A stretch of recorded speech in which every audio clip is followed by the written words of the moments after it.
अहन ममतदा लांथोक्सरिबा इसै सकनसी थौरम सरु याबिरिबा पुनमकपु ताराम नोक्सरी लांथोक्सरिबा थौरम असिदा कॉल तौबिदुना सरु याबियु अखोइगी सिजनजरिबा नंबर 7005707808 अमका हना 7005707808 हाइरिबा नंबर असिदा कॉल तौबिरक्तुना ngasiगी लांथोक्सरिबा इसै सकनसी थौरम सरु याबियु थौरम असि विजुअल एन मियंग तावा पंगबिगनी आईएसकॉम GTPL SKTV amadi Elite TV amadi khonjel oina 90.0 wahong radio kusem radio manipur online radio amadi Diamond TV gi YouTube amadi Facebook ta lantuk sariba thoram asi saru yaba phangbigani toina call phangbiba singna nongmani ni kalaga thoram saru yabiu thoram asi da season najari number call hangduna thamjare tonga ba platform singda khonjel oina tabiriba amadi miyeng tabiriba punamakpu taram noksa bagaloina na olen sapamna khurumjari Hambat caller si kanano yang asi say hello hello hello tabi rabo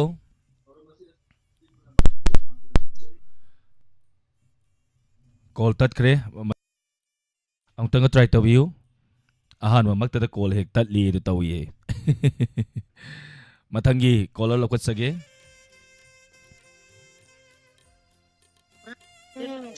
Hello? Hello, taram noksari. Mingalay fam ka takpiyu. Hello? Mingalay fam ka takpiyu. Lolen pandigi sana chamro mitanis inaulen. Tagat sari, taram saru ya birapa. Bela pai bome. Sai sala ke. Ngatang pai biyu, madam.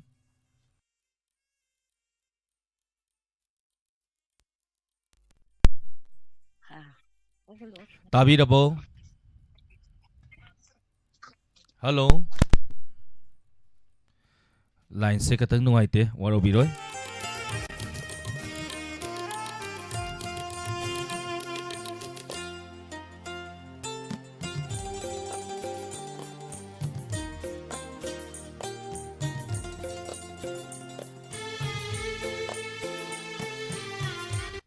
Hello. Hello, tabi rabo. Hello, tabi rabo. Hello. Mingalay fam ka takpiyu.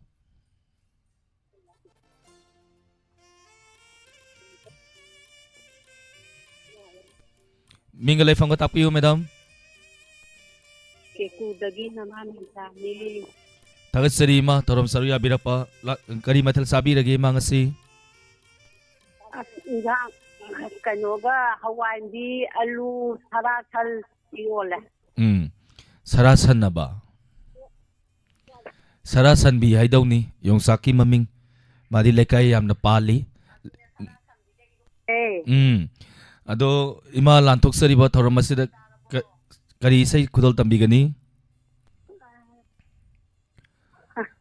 Tana ba sa kitang wale?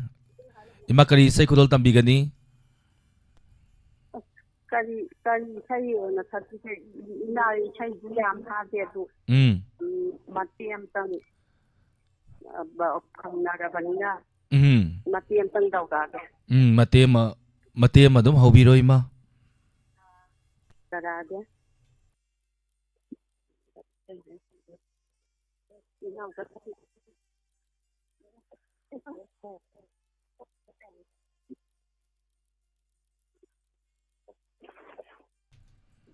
Hobirasi ma matang na su caller ma mayama mangay lay banina hobirasi say. Ajarate.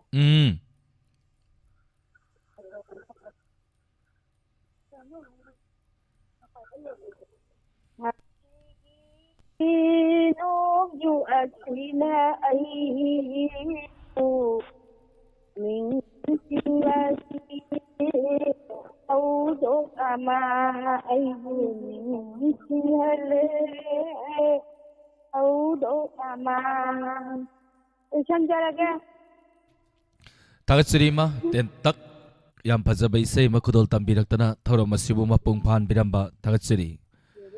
Thoronggi makha chatha jarakpa matangi kola da kudong sa pisage line se katang nuaite ngasi se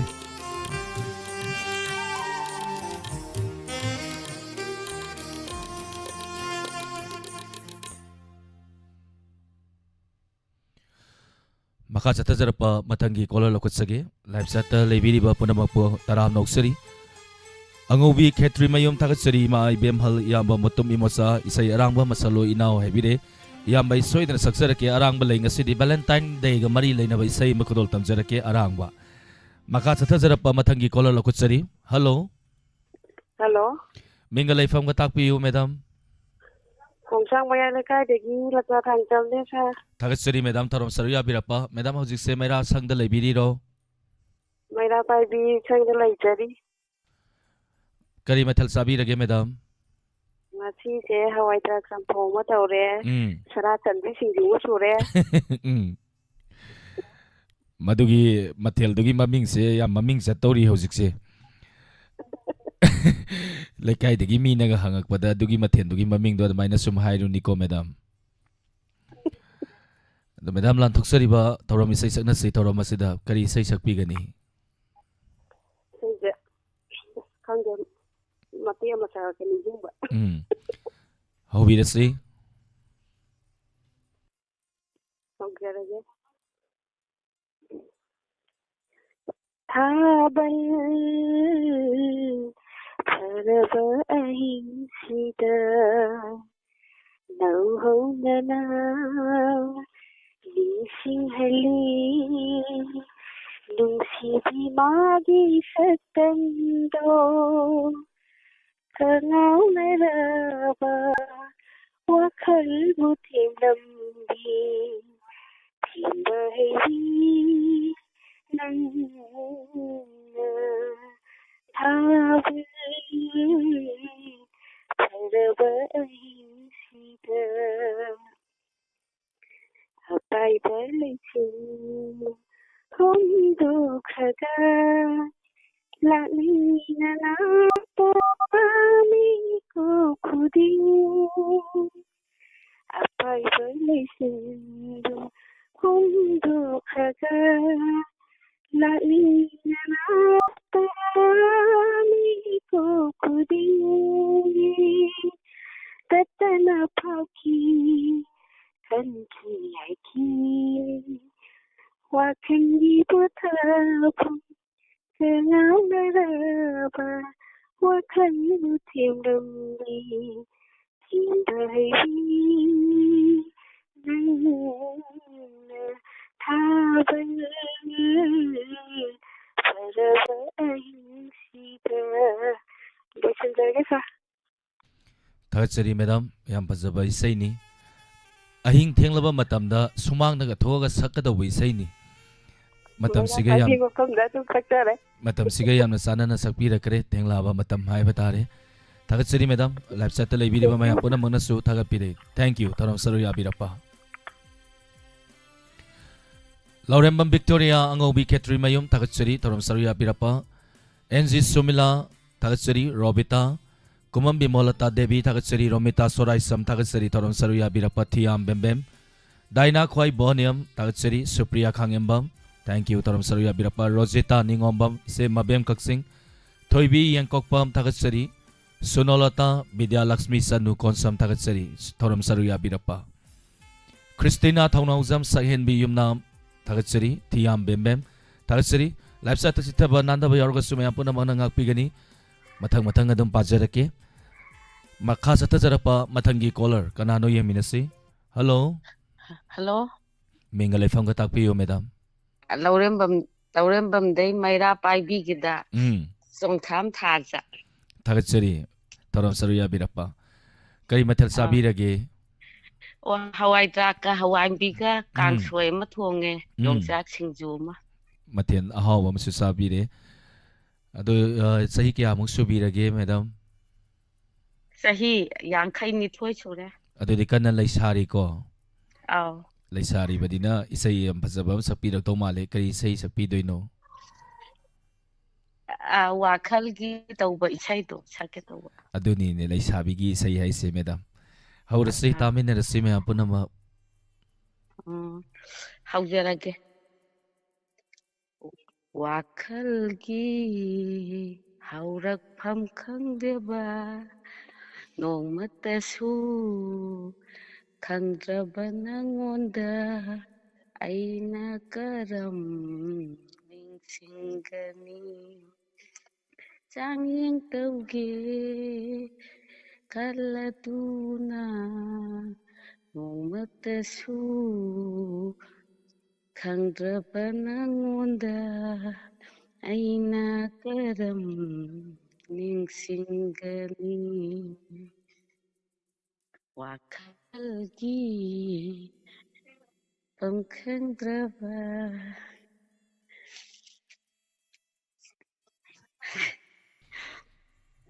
Tagu Tanikla thawalata Nongmadur mabima thajani Puning waraktabi laisina Thamoy ki sakam se yelare Koirang narapa ahimse Karduna lagi nasiti nanaka asum hamladuna ahingigi pasarasa mapung pahal bidaru na ahamba phangbanina Arani Isai se niega dum yam fazana dum kudol tambira kare konjen jo yam na fazai madam oh sida loisalage matung tarak padasu soidana thorom saru ya biro thank you thorom saru ya birapa thorom apung pham biramba thagachari hoi hoi thamjare thank you thagachari yamba san kari bam thagachari thorom saru ya birapa lalita yengkom thagachari thangjam manjana thoibi yengkokpam slim kuireu kidaba slim imabi mola konsam thagachari thorom saru ya birapa caller makatang lobusage hello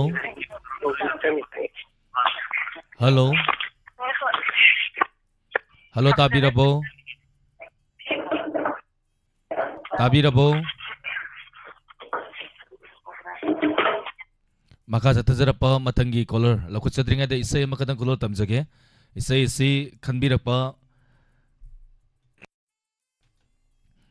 isai masak pasabi malai nambol dagi isai naurem ibemhal si na khanbirak pa isai ni kudol tamjage oja kunja bihari na sakpa isai ni haitare hai isai gi sai si kainom ni isai gi sai si khanbirak pa se dum aphaba ya oirade dum sai fadragana fadre YouTube tai tabiro do isai kudol tamjage isai si yamba matumi mosa amadi naurem ibemhal se saubida kudol tamjari taminasi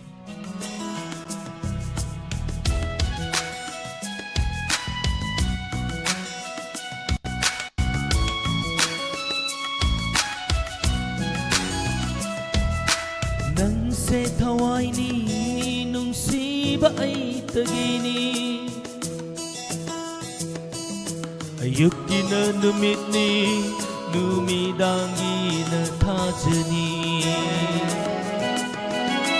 nang se thawai ni nungsiba ai tagini ayuki na numit ni numidangi na thajani yenglaga uraga pangnungda nungsire nangonda ngaujare pangnungda nungsire nangonda ngaujare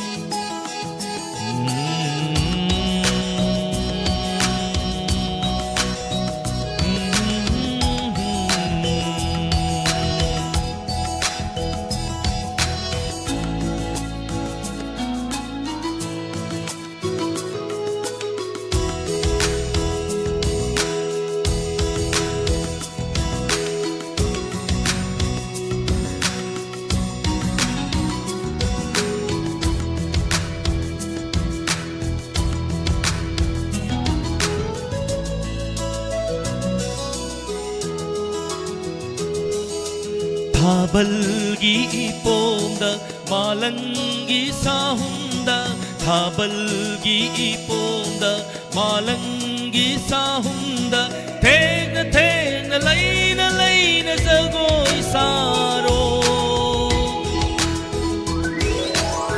yinglagi pena nungsibina haku nangse aigi thawai gi thawai ni nangse thawai ni nungsiba ai tagini ayuki na numitni numidangi na thajani yinglaga ura uraga pangnung da nungsire nangonda ngaujare tamna singi lamdam tuda tahawi magi khongol gi mami tahaw ga yauna bro tamna basingya gi lamdam tuda khongol gi mami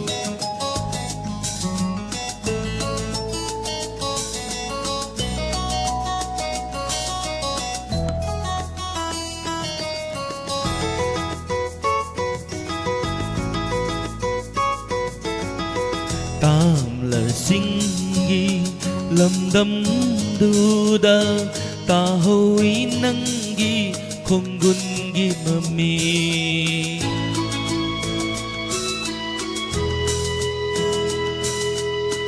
tamla singi lamdam duda tahoy nangi khonggun gi mami kairaba thamoy se puduna lakhi laihore madi singya gi laikolda laihore madi singya gi laikolda ha ha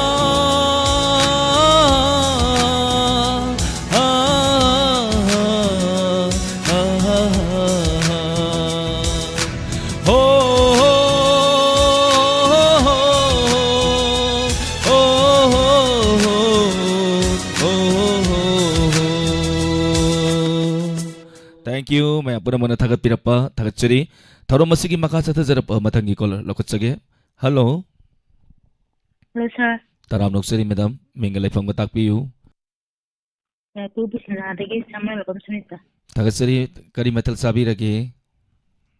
Iron boin chada. Asidi iron bati taba male mayam se. Pura iron bati tare ngasi se. तो सही क्या मुझसे भी रगे madam सही 40 सही 40 madam ngasi lantok sari ba tawra masida kari sei sakpi gani film से हम सकते madam hobiro taminarase ngasi thingida thajanang se ngasi thingida thajanang se nangbu maibada sukthara misna se uithaba haurakle tapna tapna tapna ngasidi thingida thajanang se ngairamni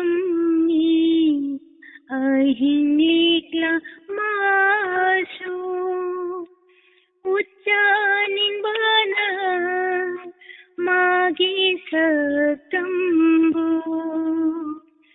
ngairamni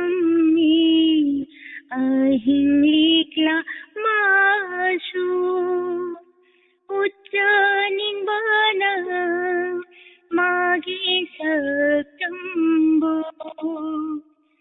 kinjilla flabada koro buki jabana kinjilla flabada koro buki jabana lona mangkhi taglamdana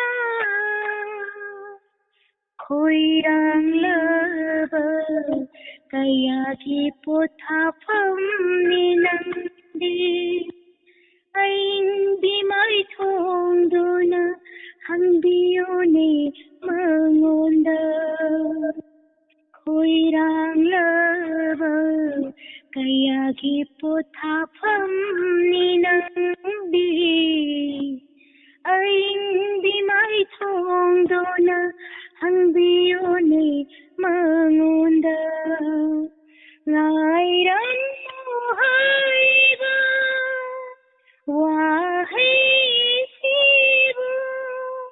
ꯉꯥꯏꯔꯝꯃꯨ ꯍꯥꯏꯕ ꯋꯥꯍꯩꯁꯤꯕꯨ ꯄꯨꯟꯁꯤꯁꯤꯗ ꯋꯥꯍꯪꯂ ꯄꯥꯎꯈꯨꯝꯂ. Thank you. ꯇꯥꯒꯠꯆꯔꯤ madam ꯌꯥꯝ ꯈꯣꯟꯖꯦꯜꯁꯨ ꯌꯥꯝꯅ ꯐꯖꯩ ꯑꯗꯨꯒ ꯏꯁꯩ ꯌꯥꯝ ꯐꯖꯕ ꯑꯃꯁꯨ ꯈꯨꯗꯣꯜ ꯇꯝꯕꯤꯔꯦ ꯂꯥꯏꯞ ꯆꯦꯠꯇ ꯂꯩꯕꯤꯔꯤꯕ ꯃꯌꯥꯝ ꯄꯨꯝꯅꯃꯛꯅ ꯃꯦꯗꯥꯝꯒꯤꯗꯃꯛꯇ ꯈꯨꯕꯥꯛ ꯍꯧꯅ ꯈꯨꯕꯤ ꯊꯦꯡꯛ ꯌꯨ ꯃꯦꯗꯥꯝ ꯊꯧꯔꯝ ꯁꯔꯨꯛ ꯌꯥꯕꯤꯔꯛꯄ. Thank you, sir. ꯏꯁꯩ ꯐꯖ ꯐꯖꯅ ꯁꯛꯄ ꯑꯩꯈꯣꯏꯒꯤ ꯀꯣꯂꯔꯁꯤꯡꯒꯤ ꯃꯔꯛꯇ ꯑꯗꯨꯝ ꯌꯥꯎꯔꯦ. ꯍꯥꯏ ꯍꯥꯏ ꯁꯛꯍꯦꯟꯕꯤ ꯌꯨꯝꯅꯥꯝ ꯁꯤꯇꯦ ꯀꯣꯟꯊꯧꯖꯝ ꯀꯔꯥꯏꯗ ꯃꯥꯡꯉꯨꯔꯦ ꯎꯈꯤꯗꯕ ꯀꯨꯏꯔꯦ. ꯁ꯭ꯂꯤꯝ ꯁꯨꯄ꯭ꯔꯤꯌꯥ ꯈꯥꯡꯉꯦꯝꯕꯝ ꯁꯨꯁꯤꯂꯥ ꯑꯣꯀ꯭ꯔꯝ ꯊꯥꯒꯠꯆꯔꯤ ꯀꯣꯂꯔꯁꯦ ꯈꯣꯟꯖꯦꯜ ꯌꯥꯝꯅ ꯐꯖꯩꯅ ꯇꯥꯛꯄꯤꯔꯛꯏ. ꯏꯃꯥ ꯕꯤꯃꯣꯂꯥ ꯀꯣꯟꯁꯝ ꯍꯧꯖꯤꯛꯇ ꯌꯥꯔꯦꯅ ꯇꯥꯛꯄꯤꯔꯛꯏ ꯅꯦꯠ ꯌꯥꯔꯨꯗ꯭ꯔꯕ ꯃꯥꯜꯂꯦ ꯏꯃꯥꯁꯦ. ꯂꯧꯔꯦꯝꯕꯝ ꯕꯤꯛꯇꯣꯔꯤꯌꯥ ꯊꯥꯒꯠꯆꯔꯤ ꯃꯤꯡ ꯄꯥꯊꯣꯔꯛꯄꯗ ꯆꯤꯊꯕ ꯅꯥꯟꯗꯕ ꯌꯥꯎꯔꯒꯁꯨ ꯃꯌꯥꯝ ꯄꯨꯝꯅꯃꯛꯅ ꯉꯥꯛꯄꯤꯌꯨ. ꯂꯩꯔꯥꯡ ꯊꯥꯒꯠꯆꯔꯤ ꯊꯧꯔꯝ ꯁꯔꯨꯛ ꯌꯥꯕꯤꯔꯛꯄ. ꯐꯦꯁꯕꯨꯛ ꯂꯥꯏꯚꯇ ꯂꯩꯕꯤꯔꯤꯕ ꯁꯤꯡꯊꯥ ꯃꯤꯅꯥꯎꯆꯥ ꯊꯥꯒꯠꯆꯔꯤ ꯊꯧꯔꯝ ꯁꯔꯨꯛ ꯌꯥꯕꯤꯔꯛꯄ. ꯃꯪꯒꯣꯂꯥ ꯊꯥꯒꯠꯆꯔꯤ. ꯒꯤꯇꯥ ꯗꯦꯕꯤ ꯊꯥꯒꯠꯆꯔꯤ ꯊꯧꯔꯝ ꯁꯔꯨꯛ ꯌꯥꯕꯤꯔꯛꯄ. ꯔꯟꯖꯤꯠ ꯃꯩꯇꯩ ꯄ꯭ꯔꯀꯥꯁ ꯈꯨꯃꯟ ꯊꯥꯒꯠꯆꯔꯤ. ꯃꯈꯥ ꯆꯠꯊꯖꯔꯛꯄ ꯃꯊꯪꯒꯤ ꯀꯣꯂꯔ ꯂꯧꯈꯠꯆꯒꯦ. ꯂꯞꯂꯤ ꯁꯪꯒꯣꯜꯁꯦꯝ ꯊꯦꯡꯛ ꯌꯨ ꯊꯧꯔꯝ ꯁꯔꯨꯛ ꯌꯥꯕꯤꯔꯛꯄ. ꯍꯜꯂꯣ ꯍꯜꯂꯣ ꯃꯤꯡꯒ ꯂꯩꯐꯝꯒ ꯇꯥꯛꯄꯤꯌꯨ. ꯅꯣꯡꯆꯨꯗꯒꯤ ꯏꯃꯥ ꯏꯆꯥꯅꯤ. ꯊꯥꯒꯠꯆꯔꯤ ꯏꯃꯥ ꯊꯧꯔꯝ ꯁꯔꯨꯛ ꯌꯥꯕꯤꯔꯛꯄ. ꯏꯃꯥ ꯉꯁꯤꯗꯤ ꯀꯔꯤ ꯃꯊꯦꯜ ꯆꯥꯕꯤꯔꯒꯦ? ꯉꯥ ꯊꯣꯡꯕ ꯑꯃꯒ ꯏꯔꯣꯟꯕ ꯑꯃꯒ ꯆꯥꯖꯔꯦ. ꯃꯊꯦꯜꯁꯨ ꯑꯍꯥꯎꯕ ꯑꯃ ꯆꯥꯕꯤꯔꯦ ꯏꯃꯥ. ꯏꯃꯥ ꯆꯍꯤ ꯀꯌꯥꯃꯨꯛ ꯁꯨꯕꯤꯔꯒꯦ ꯏꯃꯥ? ꯑꯩ ꯆꯍꯤ 64 ꯁꯨꯖꯔꯦ. 65ꯒꯤ ꯂꯩꯁꯥꯕꯤ ꯖꯪꯖꯪ ꯂꯥꯎꯔꯤꯕ ꯂꯩꯁꯥꯕꯤꯅꯤꯅꯦꯀꯣ ꯏꯃꯥꯁꯦ. ꯃꯥꯅꯤ ꯃꯥꯅꯤ. ꯏꯁꯩꯁꯦ ꯏꯃꯥꯒꯤ ꯏꯁꯩꯁꯦ ꯑꯩꯗꯤ ꯍꯦꯛ ꯑꯃꯨꯛ ꯅꯤꯡꯁꯤꯡꯉꯤ. ꯅꯈꯣꯏ ꯊꯣꯡꯒꯤ ꯊꯣꯡꯒꯥꯟ ꯅꯠꯇꯦ ꯀꯔꯤ ꯍꯥꯏꯌꯦ ꯏꯃꯥꯅ ꯍꯦꯛ ꯁꯛꯄ ꯏꯁꯩ ꯅꯈꯣꯏ ꯌꯨꯝꯒꯤ ꯊꯣꯡꯅꯥꯎꯗ ꯑꯩꯒꯤ ꯊꯣꯡꯅꯥꯎ ꯑꯃ ꯍꯥꯞꯄꯒꯦ ꯍꯥꯏꯕ꯭ꯔꯥ? ꯑꯗ ꯀꯩ ꯏꯁꯩ ꯈꯨꯗꯣꯜ ꯇꯝꯕꯤꯗꯣꯏꯅꯣ ꯏꯃꯥ? ꯑꯩꯒꯤ ꯌꯨꯝꯒꯤ ꯃꯃꯥꯡꯗ ꯌꯨꯝ ꯑꯃ ꯁꯥꯔꯒꯦ ꯍꯥꯏꯕꯗꯨ ꯁꯛꯆꯔꯔꯣꯏ. ꯅꯤꯉꯣꯟꯅ ꯃꯄꯥꯟ ꯊꯥꯗꯣꯛꯑꯝꯗꯥꯏꯒꯤ ꯏꯁꯩ ꯃꯇꯦꯛ ꯑꯃꯈꯛꯇꯪ ꯏꯖꯔꯛꯀꯦ. ꯊꯃꯣꯏ ꯀꯥꯏꯕ ꯁꯛꯇꯣꯔꯕ? ꯍꯧꯕꯤꯔꯁꯤ. ꯃꯣꯃꯣꯟ ꯃꯣꯃꯣꯟ ꯅꯣꯛꯇꯨꯅ ꯆꯠꯂꯦꯀꯣ ꯅꯪꯗꯤ ꯃꯣꯃꯣꯟ ꯃꯣꯃꯣꯟ ꯅꯣꯛꯇꯨꯅ ꯆꯠꯂꯦꯀꯣ ꯅꯪꯗꯤ ꯀꯥꯂꯦꯟ ꯄꯟꯊꯧ ꯑꯅꯤꯒꯤ ꯌꯥꯊꯪꯕꯨ ꯄꯨꯗꯨꯅ ꯆꯠꯂꯦꯀꯣ ꯅꯪꯗꯤ ꯃꯣꯃꯣꯟ ꯃꯣꯃꯣꯟ ꯅꯣꯛꯇꯨꯅ ꯆꯠꯂꯦꯀꯣ ꯅꯪꯗꯤ ꯂꯩꯃꯤꯟꯅ ꯊꯥꯗꯣꯛꯇꯨꯅ ꯃꯣꯃꯣꯟ ꯃꯣꯃꯣꯟ ꯅꯣꯛꯇꯨꯅ ꯆꯠꯂꯦꯀꯣ ꯅꯪꯗꯤ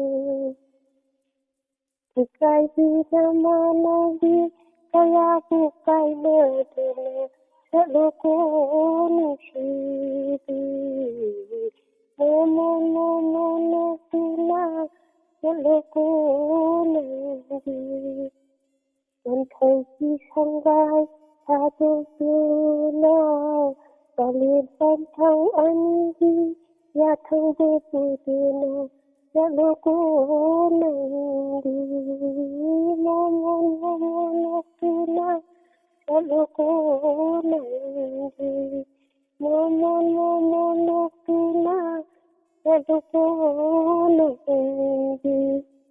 Thank you. Good night. ꯊꯥꯒꯠꯆꯔꯤ ꯏꯃꯥ ꯌꯥꯝ ꯐꯖꯕ ꯏꯁꯩꯅꯤ.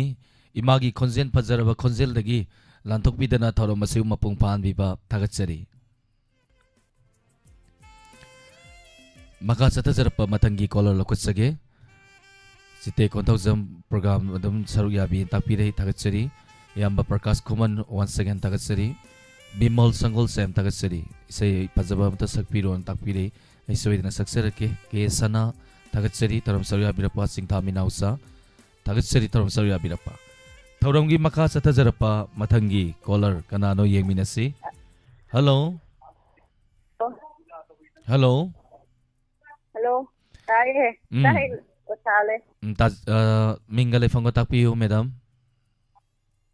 Kung dyan may nagsabilat ito, kung may nagsabilat ito. Madam ki phone loudspeaker thabi raga dinga tang mutat piyo. Thabi Phone se pat tat pagum tawin network se. Madam kay matal sabi rage. Kang choy chai ngasi. Asambam su sabi re. Lantok sariba say sakna si thoram masida kari say sakpi gani. Asum yang kana hai den sakya ke. Hobi rasi. Umlane Aigi thamoida Aindole Nushi amlare Nushi maito Nushi maito Tangkong jairaga punchini Joina tarbiyan Kangkong jairaga punchini Joina tarbiyan Lagli nashidi Tamuda Ailele Ichiri amala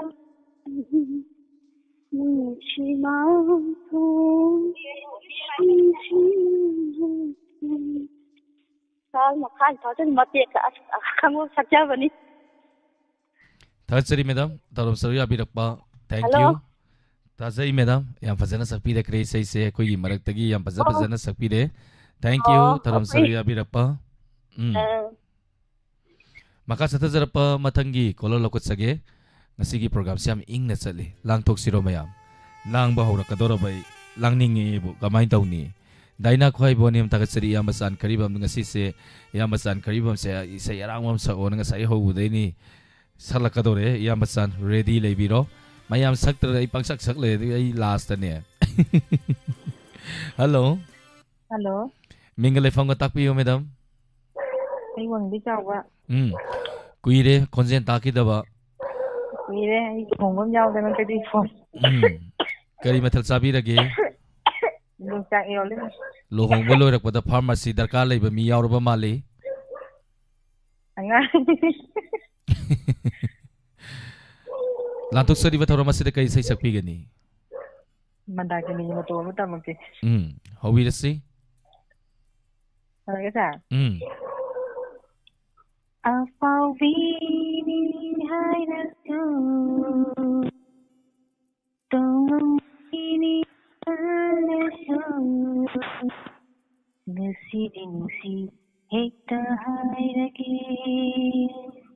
Nunggu pami hekta pun lagi Nunggu nasi hekta hai lagi Afau bini hai rasu Tolong bini kalasu Nanti kamoy na tiada Tadagi hai teru Tawang isat oy na lagi Mut panay dahan sa'y Tawang isat oy na lagi Mut panay dahan sa'y Nasi ekta hai Nang pami ekta pun lagi Ek nang bunang si ekta hai lagi Haja oy di kanagi Mga naatiya sa sinu thawani sa kaya thasigi ai noidagi thaz oibi kanadi manganatya kana thawani sa kaya thasigi ai noidagi nang pangaijagi ngasi ekta hairage nangbu pami ekta phumlage nangbu nungsi ekta hairage masing singam dabatawalasta nongalam daisai kumazage nangna ilo zage Nimba naida naizage nangna ido ngazage nimba naida naizage ngasi dinsi hekta hairage loisala kita Thagatsuri sawa yam bazabai saini yam bazana sukudol tambire thagatsuri live chat leibiri mayam puna manasu thagapire matung tarakpadasu soidana thorom saru yabiu thank you thorom saru yabiu ando pharmacy di darka leire imungdo maramaduna treatment bazana tokpiu ai ngasidi mayam sina isai arang wasa onai Facebook tasu live chat tasu YouTube ta haibatare masidi ngatang langge ko matiam ngatang full success ge madam program se katang langan jarake yam inge ingdam da si de yam ing chale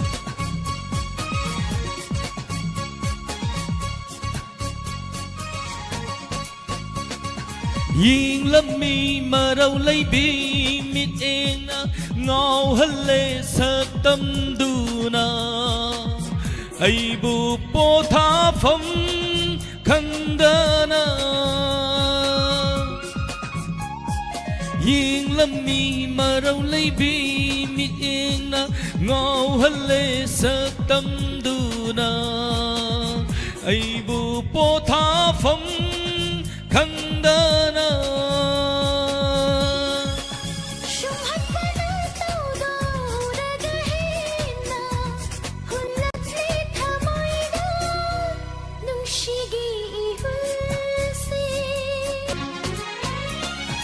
ying lammi marau lai bi mit eng na ngau halle satam duna ai bu po tha pham khandana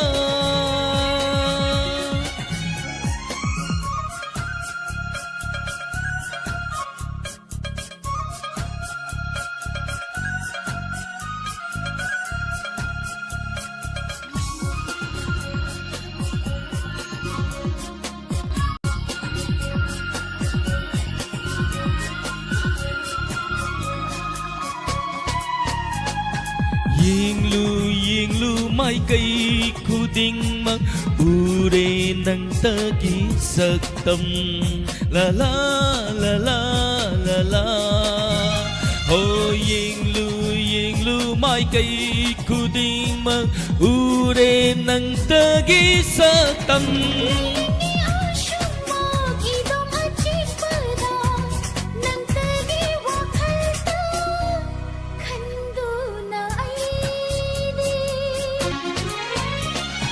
ying lammi marau lai bi mit eng na ngau halle satam duna ai bu po tha pham khandana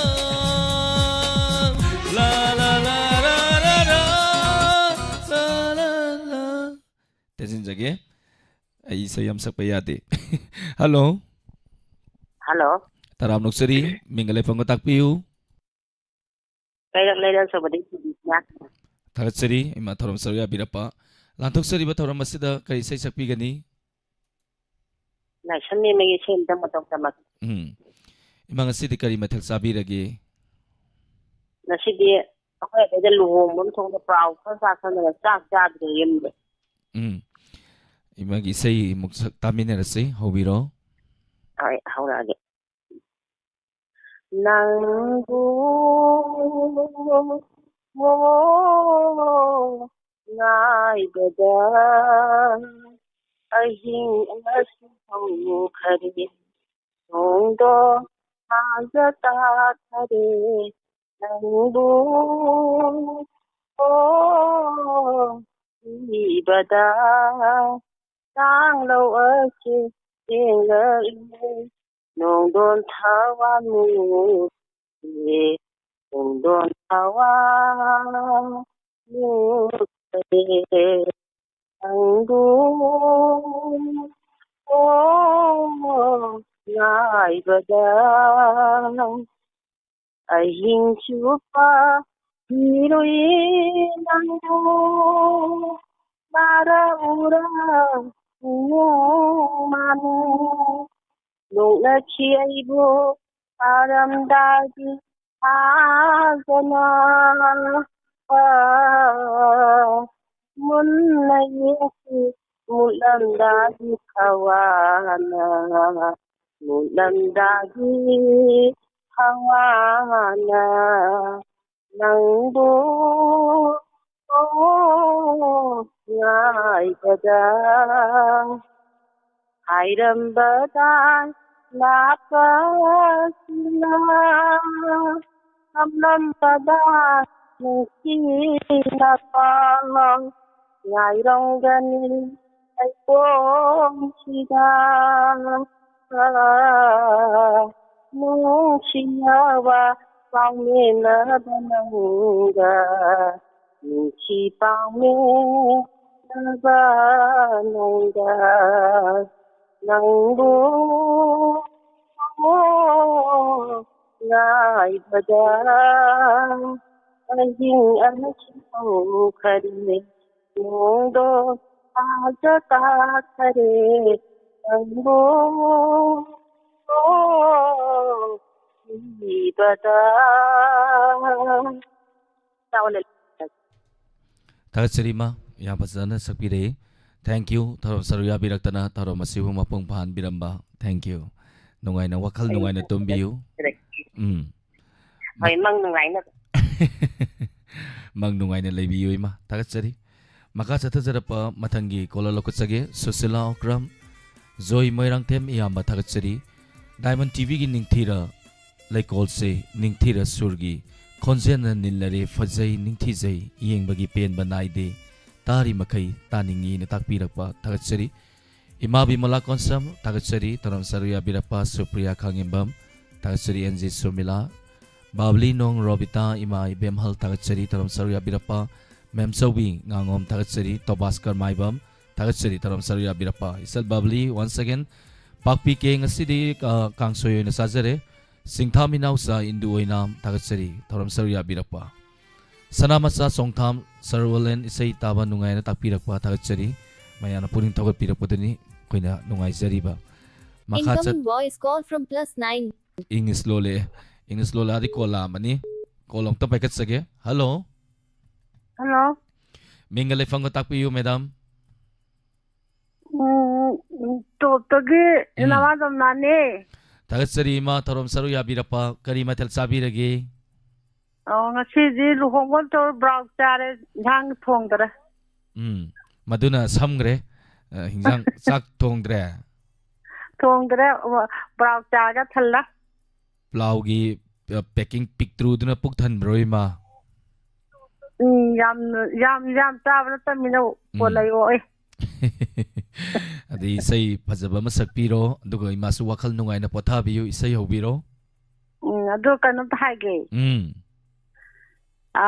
jikti long thani na na yu yam thakna yeba adu yu nang kai dawle na mi hadu nang isa thalo ta oh mate mai dum saksara ke ma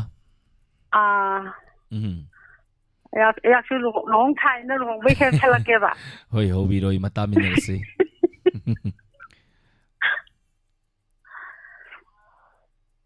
sage ko yunggi maudi laglani ne asidi laglani laikai ki lamhen ba angang si kabuk thui ka tu ka Hello. Hello. Call si tat kre. Maka sa thajara pa mathangi caller da mu kudong sa pizage. Hello. Hello. Mingalay fang atak pi yoza. Cooking wari da gi mayang ro ram tan. Thagat sari yoza tharop saru ya birakpa. Oza kari matal sa birage. Kobi kangso jai sa. Oza sahi kya musu birage oza. Kahi nipu ma san musure. Thauram ase kai da tabige YouTube ta TV da natragana radio da tabiriro. Phone da taram bane aduga blind de to otla kun sa. Ngasina hamro call pangbiri se oza. Mamang da nungthin gumbada de adum phangba yawgre. Numidangi oina ding ngasina hamane ba ko oza. Hoi sa. Yam nungaijai thauram saru ya biraktana thauram asibu nungsibiba. Kari sai kodol tambigani. Wanam sum kwa gi seng sajage da. Hobi da se oza. Sajage sa. Lava ayuki ligla mari marina lava ayuki ligla marina thamoi pu inghan ba ngam labadi Kangjagene nungsiba Tama sama Kaina bagi awabang May chato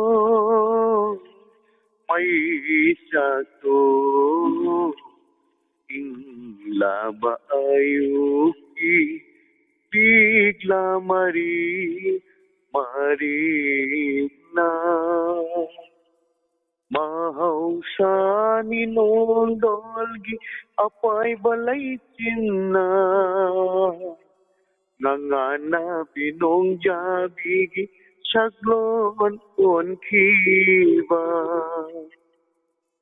Mahausa ni nondolgi apay balay chinna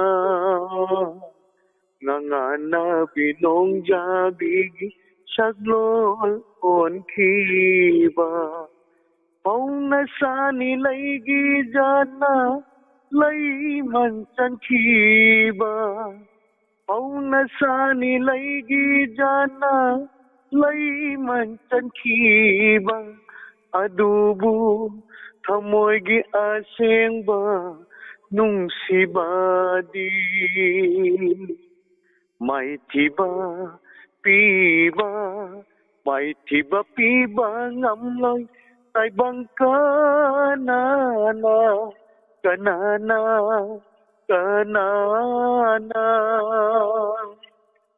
inglaba ayuki ligla marina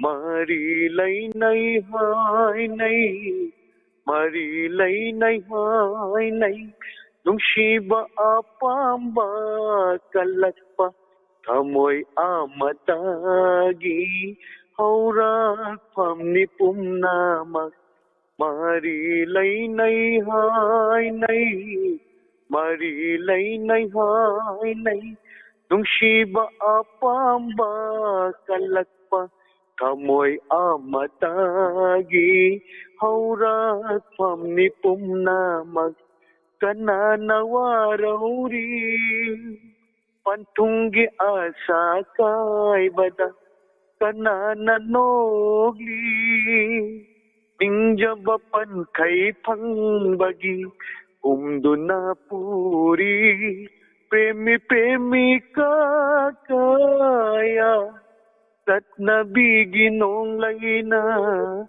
Tat nabiginong layna Nong layna Inglaba ayuki Bigla marina लीगला मरी मरीना लीगला मरी Marina Thank you. Yam phajaba isai ni yam phajana khudol tambirakre. Oza hanaga isai tambirakpro naha oiringaida. Isai dit tamakte sa yam dit pamba. Yam phajana khudol tambirai khonjin su yam na phajai. Tagasiri sir. Thoram saruya biraktana thoram asiu mapong phan biramba. Thank you sir. Hema nomai kapam tagasiri thoram saruya birapa. Ranjana Khuman Tangzam Manjana Tagasiri Thoram Saruya Birapa Saikom Rina Sanu Tagasiri Thoram Saruya Birapa Bajesori Tangkal Sangbam Memso Wingangom Tagasiri Thoram Saruya Birapa Laurembam Victoria Tagasiri Ming Pator Pura Sitana Nabayor Gasumya Punamonanga Piu Nanda Kumar Konsam Tagasiri Thoram Saruya Birapa Facebook Live to Levidiba Binasaki Devi Atokpam Tagasai Sarwalani Saim the Sakpi Saisi Isak Mangre Ikaire ay lorak padoy na saksarage waro bibeyade singta minaw sa tagasari taram saruya birapa makasa tazarapa matangi caller da kudong sapa pisari. Hello. Hello. Mingale fong katakpiyu. Mingit. Madam tabira po. Tabire. Nakandagi radio do kitang laitabiyu. Lại đây mà khởi con trăng lên mày ai được à? Mày ra sang đây. Tagasari ma. Nakandagi radio do kitang laitabiyu ima nasaga pau phau na basi kitang nungai jadre. Lại đây bà chị. Radio laitaba hitiya. Madudi yam lubo wapam ni radio je laitaba hiraktragadi ado ima se kitang satok piro radio manak tutagi Radio karai le thari mo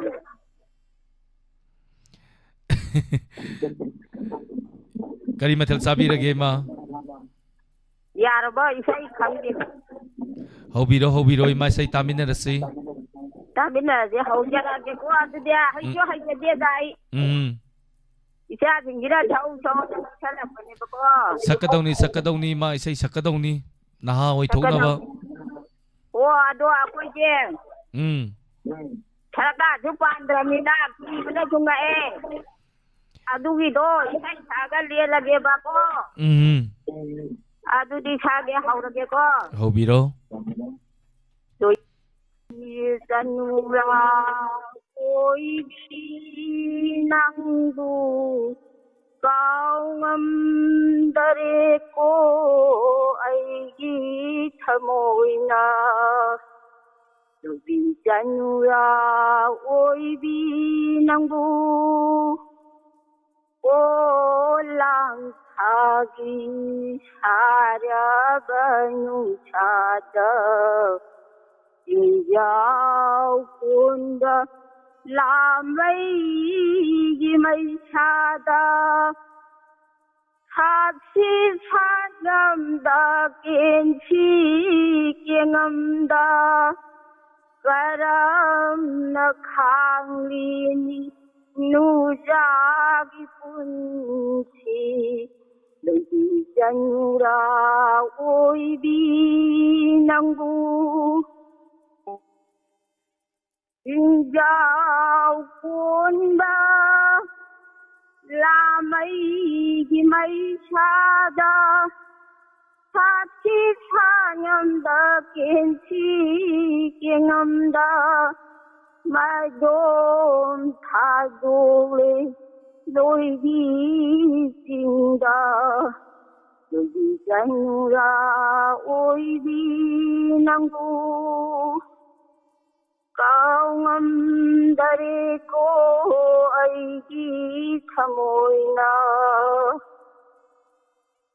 in giao con ba la mai gi mai cha da un tu lam le ma dom china yoi vi sin di igla banau kum da Lời dân ra ôi bi năng bu cao âm dare ko ai gi moina loidere na sa namagi saije ado amaga di lairi mo ado amuga yam bhajana kudol tambirakre magi khonjendagi lantok sariba thorom asida ahlam ima sahi kya amuk subirage ima buro sahi humse tare bure yam bhajana kudol tambirakre amaga thalake ko amaga disagum sema mathangi damu chance piminasi mathangi color damu kudong saba pizage thagat sari ma thorom saru yabiraktana thorom asibu mapung pham biramba thank you sahi yamla ba ima sing asine sei salakpa matam da mayam khoba khobiyu puning togot piyu ima sing se ngak potha jari ni haiba tare thorom asida mayam khoba patak angtang khujan biyu aduga reaction ka kanam biyu thorom saru yabiri ba youtube ta leibiri ba sing reaction amadi like nambiyu amadi facebook ta leibiri ba sing live share tawbiyu tagat jari thorom saru yabirapa langam singa tagat jari sei amta khanjage ta pide siri langam ba sei salakadawni sakpagi thorom ni haiba tare maka chata jarapa mathangi caller arwaiba caller kanano yeminasi hello mengale phanga ta piu halung bandagila rane kari mathal sabi rage alu pa wadi ra sandi ga irole tagat sari tarom sari abirapa mathal so haw bam sabi re lantok sari ba thorom masigi arwaiba caller ni kari sei kodol tambi gani masih aing nong tu ngabalina di mati ama honda la age guma Titanic thaudoi ro ha Titanic lo hondoi se Titanic adi hi gi ma lukki bagi do haitare hobi rasi mai sai tamin rasi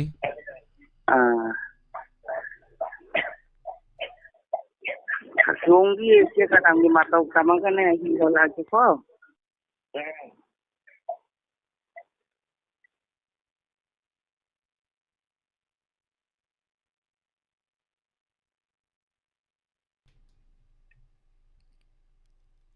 imagi sei haurage ai di imagi sei hauzerage ra tumin legi bedu tumin lebi sei malure nijangina makok to kau kokidana hobi rasima jadi jo undranga mai pu segala amine Paigan pairuna tik bana khang na bwana wada si do re ima sibeya de banganu patti tasa hoyi dunia wahong re dogi marakta telaga salaga kunsi sang na khalla tawrini sangduini wahong radio amadi diamond tv gi sasan bim gi sasan gi adumaina lai khoi gi chu sasan nama wahong radio amadi diamond tv taba sing kanam ta na ba yaroi maram madana na ba taraga di ai laksagani nok tana leidoni mai sai sakpiu aroi bani sai horage hi walaga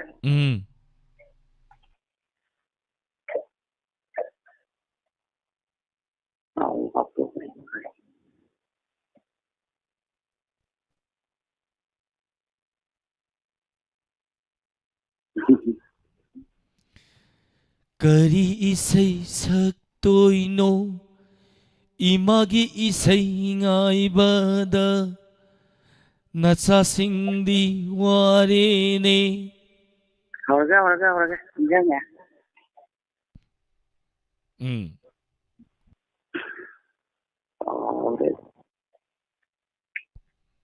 Olena na so ko lo wai bo kau ra barani hauro ai mu yar ke ba kari isai noina horakadoi se imana sakadoi isai do in maru ina ai khangjadri hi hondoi ba singda sati inge lai singnadana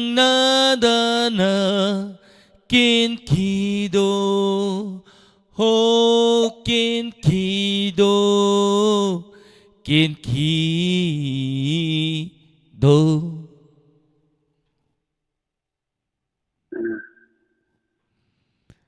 thagachari imabu Ica oleh ताजे इमा इमा महु छिल्लगी सा नाम त सक्सार होतै छै सक्सर गे इमा थैंक यू तोरम सरु या बिरप्पा इमा इसै ताबी उना सा सक्सर के थागतचरी तोरम सरु या बिरप्पा थैंक यू इमा isai sake toro kauthokra male thank you ngasi valentine day na lakpa numit asida valentine ka day ga mari leina ba isai matek ko khudol tamsage aduga matek minute ahum sang ba isai ko saksage lorakpada isai lila kala bazar mayam puna mutaminasi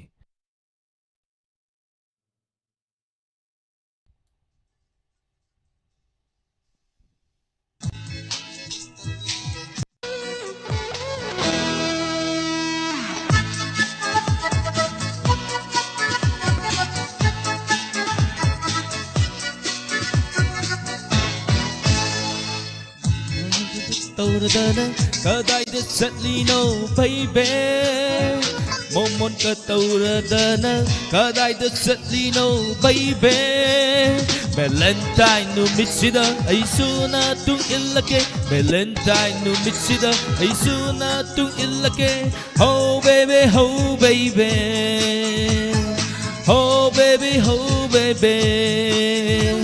Valentine yaw ba satlino Valentine yaw ba satlino Oh baby Oh baby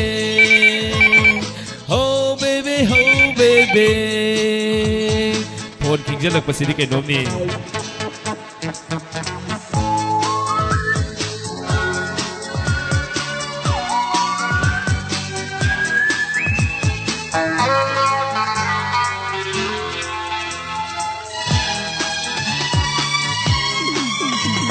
Nakutta angang ba gulapay duna lamlan gimit ing maragta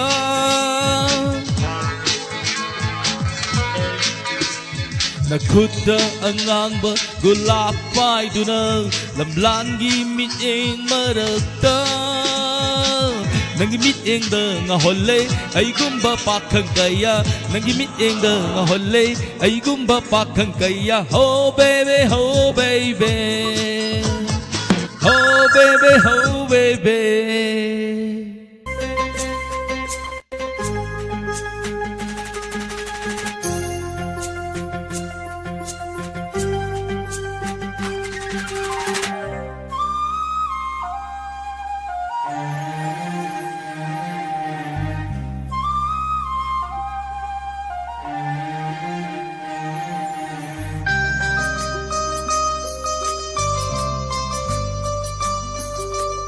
Isay gitan thada liri humli ba malangba Isay gisay hekta ipom hauri ba malangba Nang naay gita mo'y say humdo na pubi karo Nang gisa humlakpada langta na halay aybu Nang isagtam di uba panghande Lalay kang na uba di pangde Isay gitan thada liri humli ba malangba Isay gisay hekta ipom hauri ba malangba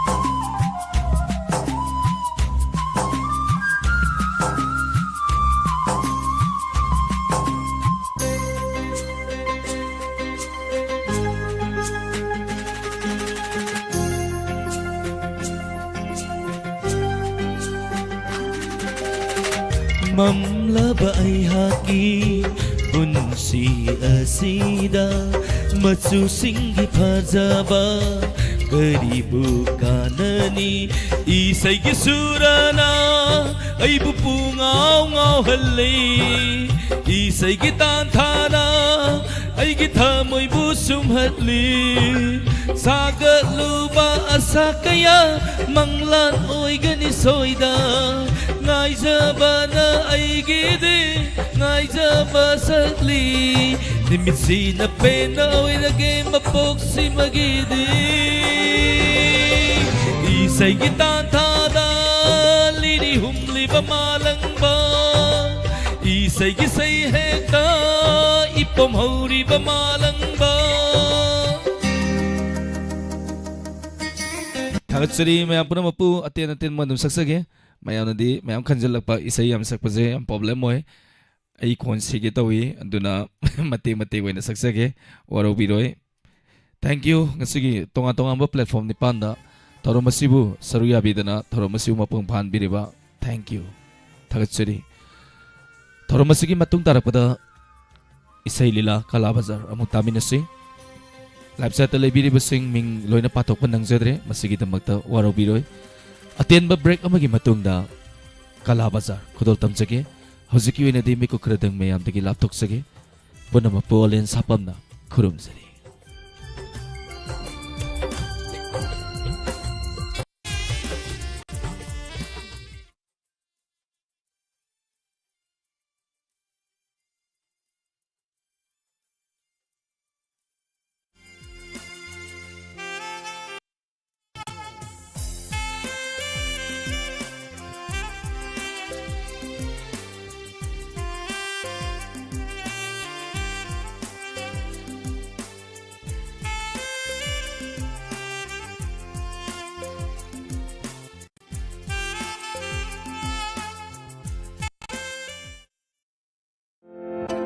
Lengsenbiro Tingbai Dental Clinic Khongjom Bazar gi makharom thangbada sumnatangi meter sani khak chatlaga lejari Tingbai Dental Clinic mafam asida nungti numit khudingi oina ayuk ki pung 6 tagina ayuk ki pung 9 makhai nungthel gi pung 3 makhai digina numidangi pung 3 phauba makhal khudimaki yagi anaba sing layingjari mafam asida RCT restoration scaling and polishing full denture root planning flap surgery bone grafting CD amadi RPD haribasing asida 50% da offer pizari mafam asida crown amadi bridge fangbigani gum disease ki damak specialist oiraba mafam asida orthodontic treatment up and down ki damak sunatagi lupalising pur manga da khudong chaba fangbigani hariba khudong chaba se March ki tha phawbadani akupa marol ki damak call tobiyo 9612068829 amadi 9862278622 Lengsenbiro Tingbai Dental Clinic Khongjom Bazar Makha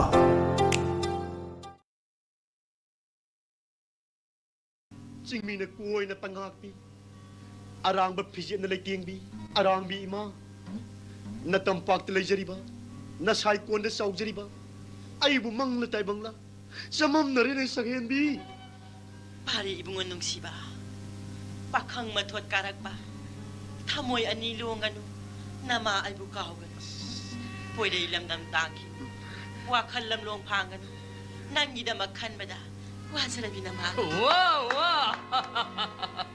handak di sana pasta retra adini ni heja di mimang na sopya banati ko adu bimba nang ni ujiki sining du kanani sebi saramane ibini pa ye sana pasta re ye kole tingri ni hei chak chak thor sala bunga nam tungai ko masidi pa nong no wa ma ge ko na chan pi je hu saw le do mai kole siloji phawdi nang na nasal singaw singidabani ko hoi ai leiriba sampati man cham punama kanagi nate nasal sigidamukani adugune nahak sune mau se epong minan nasan makni haina khalu atupalam phaidi nang satbya de ko thani babu chala nang su kole thengrani chak cha thora chalo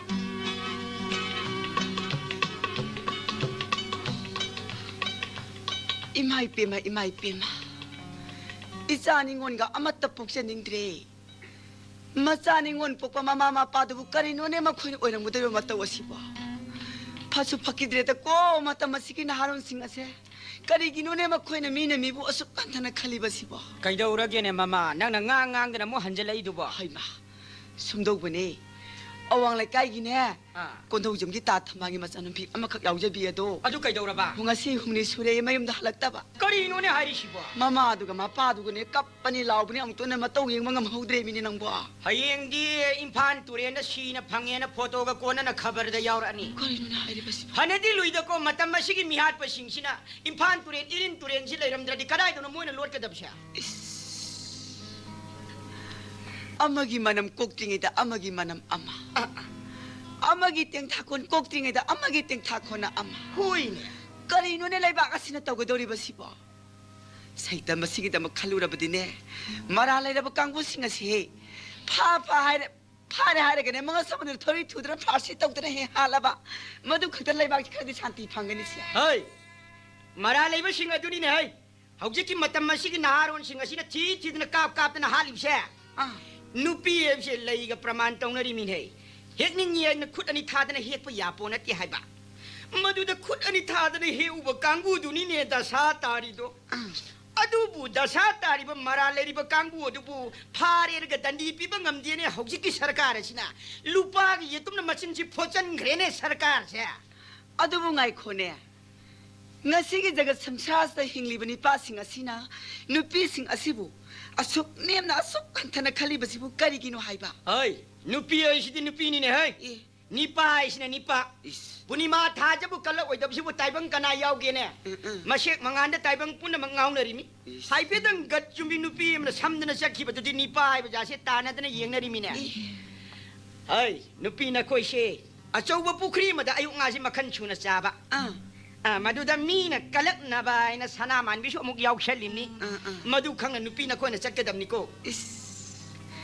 ngai kho adudi sana ma mi dudi na khudi di kana di yeng bi odi hai Pajababu shedding daba ahaw babu channing daba taibang kana yawge ne hey nupi na khoi namit adu dane nipa ai khoi she gumbhir gumna khanga damin hai he saita aina ta tawni se gumbir li singam oro su makhya to set na halaga da phagada bani madu gumba nupi ki ka hen ba niti niyom nipa nupi rai chap mana yai duna chatning ba matam da naning na kha tam na chat pado madu dani she gumbhir na pumyot he yoli do o adu gumbalam he ma gumbir sing adu ne na haron sing na mayum da chingthok tan hato ibadu hangmali matam masigi nupi sing asisu cinema drama da sen tonan ba pangse che ba pangsa cha bu moi ne hek tam challe madu da di inkhala iba na haron sing di lai da na I handara ba khoi gumba bhaw ngaure ne ahai मीगी मिवा से नंग पुसलकनु इसा इशुगी वाखन खन बबाव संगे हट पोथागी आई कई गम ता हाइजे की करिनो ने मामा आई की सारा बिचंद्र ई पाउसिबु कहिम ता ताखिदरा ब्रो मामा नंग आई इसारा बिचंद्र से नंग आई ना ई मतुम दगी साउन ब योरो इबनी इसा अदुना करिगुम फत नुंग द मथोकपदा मामा मपा ओइ बाई खोइदसु करिगुम साखी नाम तोरसु फाउनी ngasi फाउबदा फाउदी इसारा बिचंद्र दो मथौना लेबनी मरिंजेन फबनी नोंग नत्रगा नोंगमदी अखोयनी की मांगदा सोइदना मकी लेपखिनी करिमत नुंगाइतो वाखन खनगनु ने नुपी खंग्रेदा तौरी बसे करी उपाय ने खुइना तगदो बसिबो नंगन मरोला मै सादि वाखनदि खंदरे दो ngong he ngamaga chakkedabagi koigedabi wakhn khanna laikhraba hai aina hojik tawgedaba sibu karino मियोय बाई खोइसे अवाब वाखन खलगा पुंसी सि यामना मंधैने मसे आइना हाइबनति अहल मनजिना तामबनी ने आई अवाब वाखन खंगनु को ओ नखोइदि नि पाने नुगाइना वाखन खलगा लेनबा ngame अखोइदि नुपी नि ने इसागी वाखन द थमोय से कारे ने खंगलपरो नंगना सही अनि ओ मांखबा इसागी खुंगुनि ngasi फावबली Basu ngamde Bangan solabi ni pi ai nei chagi khongoli ga dama pham chu kadai da noi mi leikai la ga igi cha do thira ga di pi ra roi hai ba mama hakmala bani hemala bani ko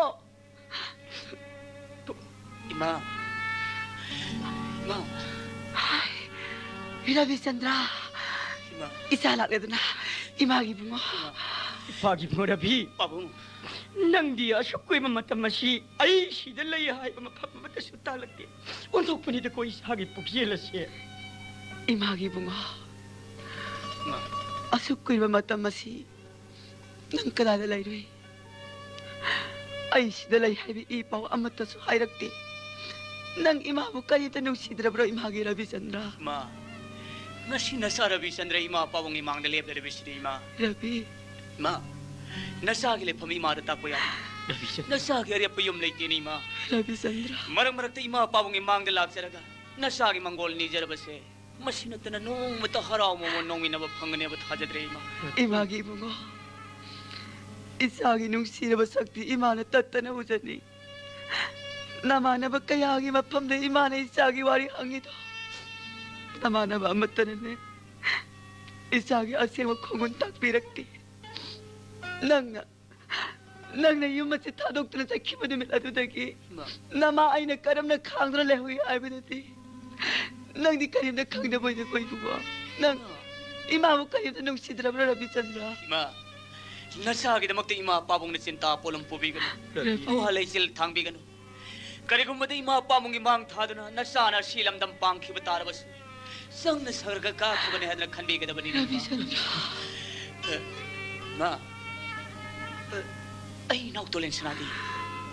Pagi bungo Rabi Chandra. Nang ginanaw ni Pado. Sahi ahum pare impan na layraga larik tamkiba. Inautulin mo. Asyang mani imagi bungo. Laka dari basa hiya si. Mahaki biye thaga da bane. Inautulin mo, biyit haga daw rin ma. Bes tang lo shalabati. Imana tabak masama tang tahola si haydun khali bani nei bungo. Ma, madugis matam laki ka ni. Inawagidamag tamayamba ilay ni Basidi. Nga sila'y pa kipamnay ba singin maragta. Matam mamada, sing pa turel janggal da. Ay ko'y gawa na pun si kang minakiba miway ko. Nga sidi, masagi di yung namondong montek tayawan na rin. Rabi Chandra. Matam mamada nung sagong panambataw na. Nga sidi, uji ko maning handa na siya. Imagi bungo. Masyakay na rabi mamaway bi kaya giteng takor. Noong manasutabi ruti. Noong ba't na suminong si Tawjan kot biruti. Ma, makoy na pa ma-selfie doon inawot ako kapan. Rabi Chandra. Ano ka selta ay mahisupangan nga ni ma. Rabi Chandra. Pabong, nasay ko'y gitong nagi sa tamday. Nga sige mi maragti hingli ba sinye maragta. Masagi na kan ba? Nupi ang simbahan tanayang ba? Mayay ka ba ni Sabo marupa na pogtat. Karapsan ni magkon tugay ba? Nasay ko'y gitong sing tawrangi ano mo pa rin ni Rabi ma. Chandra. Ma, sakit na sakit ba Imagi bungo. Lehawi. Isaki sak lehawi. Ay, sakyam namin ba? Ima sak truki ka koy bungo. Ima na sak tingi nak sak ki ka koy bungo. Ima sak truki. Ma, ima na tuwang batsak to. Nasadi sana ba kulay na ko ima? Imagi bungo. Ima na isaki sak truki ke. Ima na sak tingi nak sak truki ka koy bungo. Ima sak truki ke. Ima sak truki. Ni pa masya. Rabi Chandra. Nang bu. Yung dagyan tanalay na nabasin ba na patabra ni pa masya. Pabo, nasagi pun sidi. Pang dramamisiyan sada naman yung handa na siyan ba to? Nasagi pun sida kakwa jaroy pabo. Isagi po niya. Nasagi pun si. At yung masatam da, at siyang mataw na da. Nung pun si kat kika naman nila pabo. Rabi.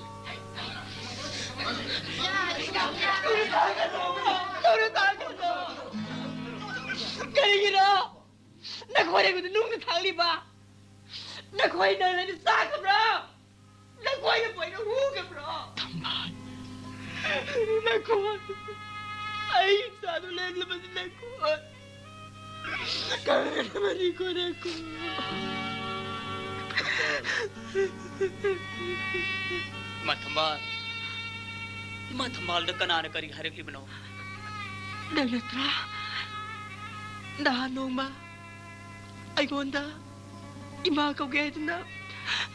Pasabi naman to. Mani ma. Ay ni. Imada. Imakaw ke. Hay na pa siya piram ba to? Ibu mo. To. Iyago to. Adi ang aksigasin na. Imabon. Nung natali ba? Makoy imabon. Kamalagaw bi. Kamalagaw bi. Ibu mo. Nang niya. To. Makoy siya ito pulos ba ibu mo? Hay! Kanagi macha masyusing no na. Min lambi na sum na sasaba sibo na koy na nung na tabiri ba sibo. Karin kan magawin na koy mo. Makoy na to. Matambal. Matambal mo bazaar dalay ba nung ay tarabra? Katay na salo ba nung sida sa ngayon sibo? Matambal mo bazaar dalay ba nung ay tarabra? Katay na salo ba nung ay ba? Ni pa macha. Nang nupiya sibo hana masakang brana. Pabong, mahal kasi, bazaar man da ko'y sat-sat na laibi ang awi man eh. Mahakising mga mlaroy na balaman-lama, nasagi pang daston sinja na ba ni Pabong? Nupiya sige laman bo isagi ipam dali mataw karam na. Pabong, matamamada, ay ko'y pulis na pagad na pag-ibazaar mo da ko'y tahan-tanag eh. Matamamada ay ko'y na ko'y kulay singa dolot pam like na ko'y jen-jen na kangwa matamda. Rabi, ang awi mas na. Mahakipuyo masige manungda. Nasagi kulay at bulot sin bito na.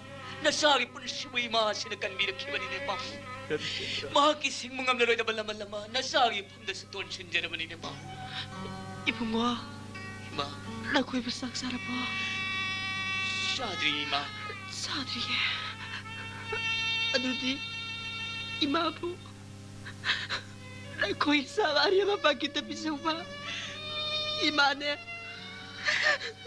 kasi ninihong na sulit sa agsada ba? Basado sa miya matalagti, bantaw ni Hay. Ibong mo, ngay ko ne, makoy bando mo, kadong ilo ginabig ibong mo. 마 마담깍 담아네 Sumasunta, Daddy. Wabra ka mga amdre mo. Imadi, sayam lamin po. Mapung ka dahil sa ko niya. 셋 lupa mga sinane imana kayo nun saan yung mamalay doon sa biro siya pa sila sa ima ato ka na saksara ka na yung tina tap na yung napuatara ka halo ko ima Ibong mo, nagmagulo yung ko, ibong mo. ima saksara ka halo ko ima Rabi Chandra, imagi ibong mo. Imana sakti na saktola ko ibong mo. Sakuro ni Pamela. Lao, saron, lao. sige naman tayo ay saksara ko ima Rabi Chandra, nasasaksawa yung matam na ito ima imagi ibong mo. no malala ka na hindi tap na sara na kayo Ko ino lao ibong mo. Ati ima yung masili saksara ko Rabi Chandra, Ma, nasagi po niya. Miko mo magimatam suway ka ba? Awa mag-iipag sa tangan daw ni Benini. Rabi. nang nasaksada na sakati, imani karam na hugad ang ibong Nati mo. natay ma, no mo lang kasara na kayo. Nasida mo kinin nasasad ka kayo. Rabi Chandra, Ay, saksara ko do. Yung bilin ma, ang awi mas na bizabi ko. May mana na naman taway ni. Nagti na siya matawag ko ima. Babong, nasasasari. Rabi Chandra. Rabi Chandra. Oh,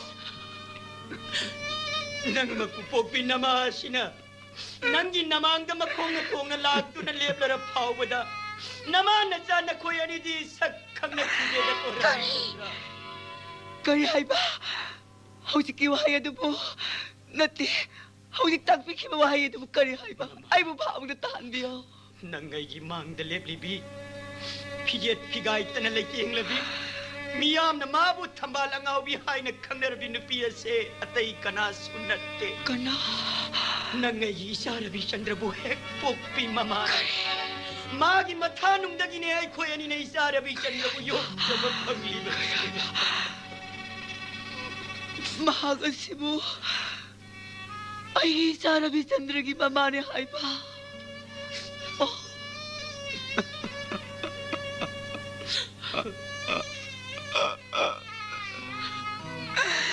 Imagi mo ko Rabi Chandra. Isagi lai mga siwantong na tikred ako, imagi mo ko. Masana sa agad ba sa sando? Mamasi na pijak ko. Mabu karaning tijan na siya ba tawag ko.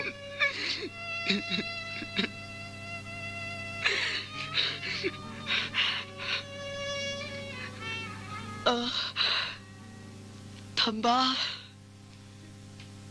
Sakjaro na siya. Ay, bisa-bisa ko. Nakoy gina. Kulis na sumirang kaya. Tamba. Nakoy tabang suloy na sumirang kaya pa. Tamba. Ay, bisa-bisa ko. Sakjaro na sila ko ni Tamba.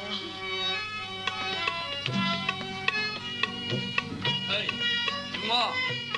Na, kaya ang tinasole kamduragin na hey. Pabong, yaman suko na tida. Ano, nangan ngay na midi ka na alay ha. College ki vote ki matang din pa. Kari, kulis ki vote ki matangda. Hoy, Nangan lemin na miyo di ka na no. pabong, kuray digi ni. Kuray digi? Apar pabong, presin inspector suway pabong. Ay, galul chan, tinari ba, inspector dilip ki masa. Hado di, ipa na wari kala saru batari din ha. Ha, paano kitire da hujikang inaharon? Magi ngaman na ba vote kom na ato din natire din na, candidate puro ka vote ka ni kalam miyo isibo. Ay, mga, siguro siya sidi. Ano, doctor na di kari-kari hari. Pabong, kasu tudo bo toroy. Hidal ang takra sa arpan ni hari. Ano, paisa nung sadi. Pabong, yani na sa isili jeri. Eh, nga ko na hey, nang mo alam na pau tagi sila na. Nati pabong, habi yung kitoroy. Paano pasangin kitoroy pabong? pare. Ano di ipa so tawang pom nang hata sa luki ko. Level singa do sana tanam amat tale na maroy. Ano paisa kita ipa tilgwi ko. Ano nasan so kule halani, halaga wari watay san nungai na pamamung ko. इपा चौखिगे चौखिगे नमस्ते नमस्ते ये साहेब नमस्ते नमस्ते करी थबकिनीना सुमदोबदी साहेब आई आंगा अमखक थिजरकपनी करमबंगा आंगांग दु साहेब के नाकते भाड़ा लय हैना ताजै आधा प खुंगांगदगी ने हाय तोलेन कौबा आंगा अमखा पाबुं नसा सोंद लेजरे इबुंगरा हंतक कॉलेज की जनरल सेक्रेटरी लेबे हेबदो होय ngase yu pung tara ma thorom taba matam adoi da khana senabagi ghotona ama thoki belebra होय थोकी पाबुं ghotona adu dai bu wana phuram mane hai khorai di kiran kauba anga amaka makok ta sathi na soktana hauji pau ta hospital ta gyan ta na lai kanari madu ki damak ta ibungo ki mathak ta case ama lai ai ibungo bu phage lai ni पाबुं Maski दम तो एबा तारगदी आई बु फाब की मोहता पाबुं इसा दिनेश बु आई गम तो उनन बिउ कयाम थोना लेबा मसान हबदो नशा हम तदी सांगी नजकी पाबुं ai ki isa dinesh ki maranti kari ni na महाक I Lambani ngasi man ai bu mi nel pholi ai gi mana mak pusi da thona phele bring ngoloi haujoji doctor le ma hadu si de bosni moni asima jaba lorga khabag la mai thana mari chum hapsrake laki madda arama me shado pabule serak pi hu babu ai ki isa dinesh tu su laipak miyam gi dam tati yai phana bada khalak pai cha ni ma mana de adu gu wakhal selang mane ba sei kaya thajadi adu ki sumathak ta mapa ai gi jangang na chali bi sha ni ne angam mathau laipa asigi mapi mapa ina kara khumbesingi masam susuna kre heli mi bu mi ne ude angam gi masana khana mong yonu sali masana lam tar bisu mapa na masas gi pusi be het kanki abung ngas ki thodo nasa thmoi pendi ai sikhi bi ai adubu asuma kya bu nam thbi bu tar gadi laipa si tin sa ba mit na pik thmale pa du oi bu ta dri babu ai bhab tare madudi makhoi nakhoi mase nuksina daba nungai na daba wafam ni hada ki sahi simana any person kana gumam na goi khlapsu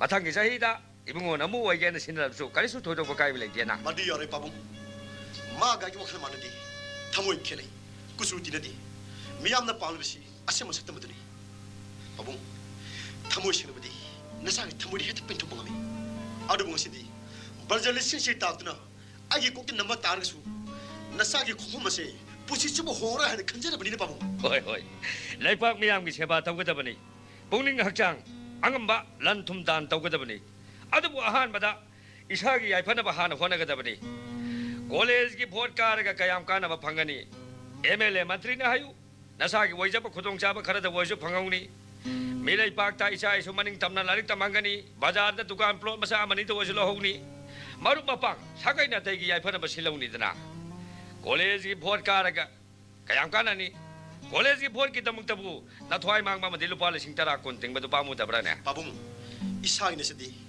miyam gi phana bahuna jabani isa yamadi miyam gi asima sakta madu mayak la nu una bi damakta mission ni mole basing do thuk si hona jabani asum aramu matham makha ontu pangaba pabu khoi sendala mi do na sidi pabu hae what a weird this side angang oi ba yahona ba mapung le je ba pin da ba do phung se ba yo adani ko sai adu sai yar ding si di angang si thambila mone ayeng si no he ngan ba ai sai pin nak da thajara ke kari khan bi ge pabu nasa khar kai khmale nasa ko ngapi hayeng no he ngam ga ilak sigi nasa ko ngasi tadi thambira mone pabu hoi yar di sai ngasi si tadi phare sai sahib ki mai yeng drai thamjaram lage adu angang se hayeng kharanga na thabiro nate sai ai khoi na di isa inau ni na makhoi ba phahaningi ba masinadi imung manung gi amadi masa gi dama kaya mangje ge hebdi makhoi na di sahi nauri mina manung hakchen ubang ngamdri ba nate sai se tu mangai na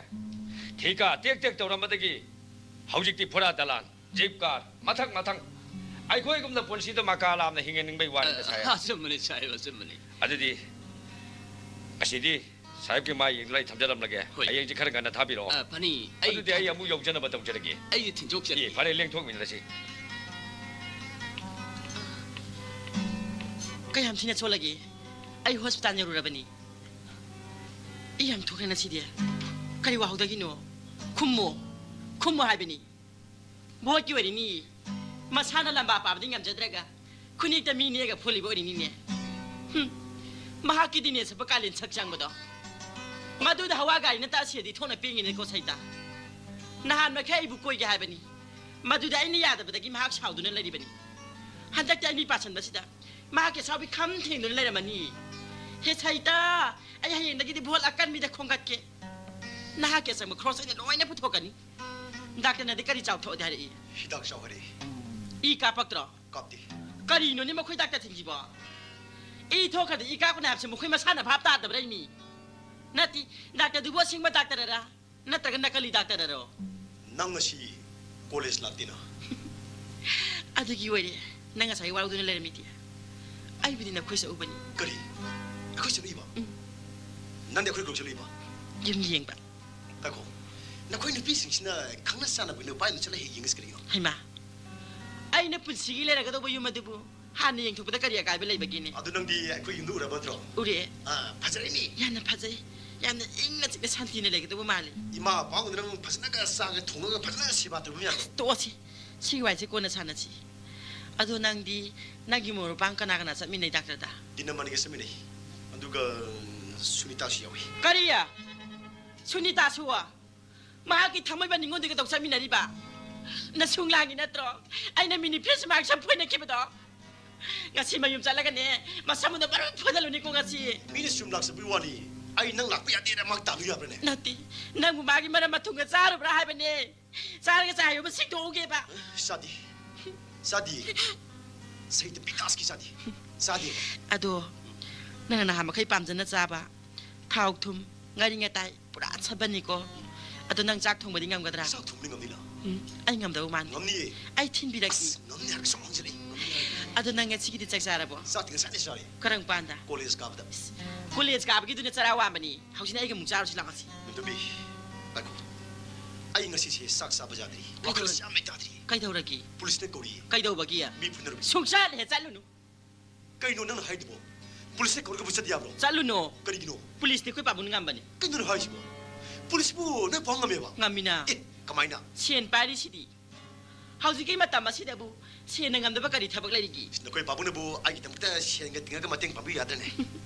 เฮ้ยปุ่งอ่ะนายพวกเชียนจะเชียงอ่ะนั่งยี่ดำแต่ไอ้เลยดิสิดีลาสิซักตุ้มซัก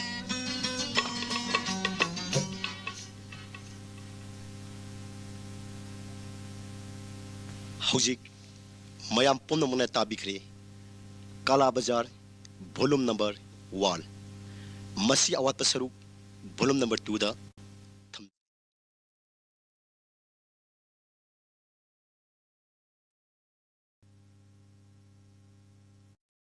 Câu bữa nào đầu thọ lấy cay xí mà nó cãi thì cay từ lúc ไอ้เนี่ยมายามสระเห็นบัมตะกี้ไหลบันนี่สิมายามตัวนั้นมาทั้งป่าเนี่ยได้ขับรถสิอะดูไอ้เนี่ยป่ารูปจะเทียงนี่ปะ à tôi cây đầu kia ai xí đây đi โอ้ดูสินั่นจะลาวไว้ปะ hay mà ai xí đây đây cái hay cái hay mà nó สิสิตะกี้สิกันามานเย็นนั่งตีเองวะสิ hay mà xí cái này coi bữa súc cái này câu đi bữa xí đi hay mà xí mà coi nó xí tôm bị nát rồi มานี่มาโดนนั่งยินน้าเน่าหนูปีนุ่งชีตอมบีรัดหามันบีโดมาดูนี่ à tôi cái gì nó mà nó khबर đó photo cái hấp xí na มาตำกุยนะพิซาลอนซากิทับกเตาจระบะลังกิการบาริดูมาตังสางอาบะอิมพานตัวนี้การบาดูแต่อิมพานกิมีนะมาบุมาสักครั้งบีระแต่นะขบร์ดาฮับไปเนี่ยดู hay mà mi này mà sẽ khăng cái khबर đó hết ta hấp dẫn oi đấy bữa xí đi พัจบันนี่น้าเน่าหนูปีโดมุนยัง hay mà coi nó nè xí bo ai cái mình sẽ xuôi là bữa nè xí bo hay mà mà nó cột bữa nè ไอ้กวกมันนี่เนี่ย hay mà cô ấy nè hay mà cô ấy hay mi pa cái gì nó mi mà nó mà nó cột thuốc khबर đó hấp xí bo มาดูมาอิมพานกิปีนาบนเดซัตอิมีมาดู hay mà cái gì nó hay bữa xí bo nó tí cái gì nó mi mà nó mà nó cột thuốc khबर đó hấp xí bo อีเบียมาอิสิลสินะปนิงจี ai mà pháมันได้tahan biu da โอ้มานั่นลังเลวรีบะมายังมหาจนดุการมหาจนโดมาดูกับมาคุยอันนี้เช่หัวเตียนเดซาทั้งมินัย à tôi thấy đâu là pa มาดูเดซาดุกุยเนี่ยทั้งมันเลนง่ายว่ามีมายังจังนะพาเรย์ ha มาบ้านนี้มังมารุกอกด้วยชุนุยังเตยเรนกระเจียนอยากคุยไปโดนล้อเปลอคุณก้อยจะได้ยังเบียมา ai lôi đấy ai lôi đấy เฮ้ยนั่งสีกิมันเห็นพาร์บันนี่ไงนั่งกินน้ำนุ่มปีโดกูรวยแต่ว่าปัตนามันจะนำมาทักกันตัวกุ๊กครับเนี่ยนั่งสีกิมันเห็นพาร์บันนี่นั่ง masih pun nak singa se atai itu nak thon mana ti maha chandan yung awa segak ching mai po mado mana tholi bangak tane เฮ้ยอีน้องหนูป้าจะใจเนี่ยนู่นเฮ้ย kani ki tai na tane นั่งกินน้ำนุ่มปีโดทับชุนิงเจเนี่ย mana nu ngam ne mi tawo yung ngau ngau tu lai le इनाउ नुपीदुना मचा मयाम नु ताक पंगम न होनबदा लमचत खोंबोय रमगनी ए बेमा नंगी ननाउ नुपीदो मखुट अनि याउरी दो शुना नमनी कावे मखोंग अनि पाली दो चंग नमनी कावे असोय भावदंग सतपदने रिक्शो मथक हाय दे हेक्ट लेरम कराय दिगी फरकदगे नुपी बुनो मंगामदगी निमिलम ताबो काव थाबगुम थार दिलम चत कराय दिगी फरकदगे आई लोय दे माई लोय इतै गिबे मनुक्षी तोंबी नंगना हंदक मरक अयुक nganta nganta थाबक यामना चिलियन रे इम्फान काबने न कारी जिदि नंगदि सिगी प्रमोशन जि तानाई बोरे हाय नंग लबि जलम खांग थेंगना बदने इतै खाइना कौरक कनु को इबेमा लोयरे दने तौरी बचे मैतै लेपाक से मांग बतारे द को मैतै लेपा मियान मचा सिंग असिना नोंग मगी खजिक सुम मियोसन खिबता थासिगी अहिंगो मंग्रगनी मैतै लेपा लाव थोरो लाव लारी लाई सो हेरम महिरोइ सिंग मंगी गदोर मैरम दम सिवो मुक्तंग कलहु से लारी लाई सो हेरगा ड्रग चानु नंबर 4 चानु पैसा मांगनी नशा मांगनी खैनी चानु चुरुप थकनु मधुदा सिजन नगर पैसा सिंग अदुना ने अफबगिसु यावरबा फतबगिसु यावरबा थखाई से फोंग लुपा नि पिबसे लेरगा पाव वखल लौसिंग याम न थोइना याम सांग इरे ने हाय खबर से नंगी मोपाम खा थमजलु से थमजलगा यु करी काना गदुइनो हाय नंग हौलकनु को नंग मा भाउसे रोदोंनि नै बेमा आइबु खबर सिबु मयाम चेरा हेबमद पुशन गिद्रो पुशन लारो आइसे खबर से तंगांगिनी हयेंग नुम पीरगे हाय मियोय बाय कोसे सुरगा चावने लाइने थारामनि खरा सुजि नै बेमा आई थाबक चले है कराय दनो मुसा पीरिबदबो आई चरा हेनबम दनी दना हाय हयेंग पुंग मापन मखाय the लोयगदमनी ngasi numidangi do chak to hapuranu ko ai chale mai pe mi oina pokpagi nungai ba haibu tu masirane ai gi lai bok theng ne ba khudong ti ba ya masibu kharino ai bu mang na tai bong na gyala ma ta dere oh patke de ko ai nau nu pi se ma se kari gi no ne mang na sa gi lam chala du mang na chalu ni basiba oh se gi du si tombi nang mi na lang na na ru ko ka khangi ko nang ay ni nga sinang mulak na pati. Ako po naruwa doon ay naamok ka na sunuyay ng tension bigani. Aduga, lamjawak charawat sa ng kongkoy na kita nang. Sakto magalay na masigin ng pisa iko doon na sagol ako doon daya.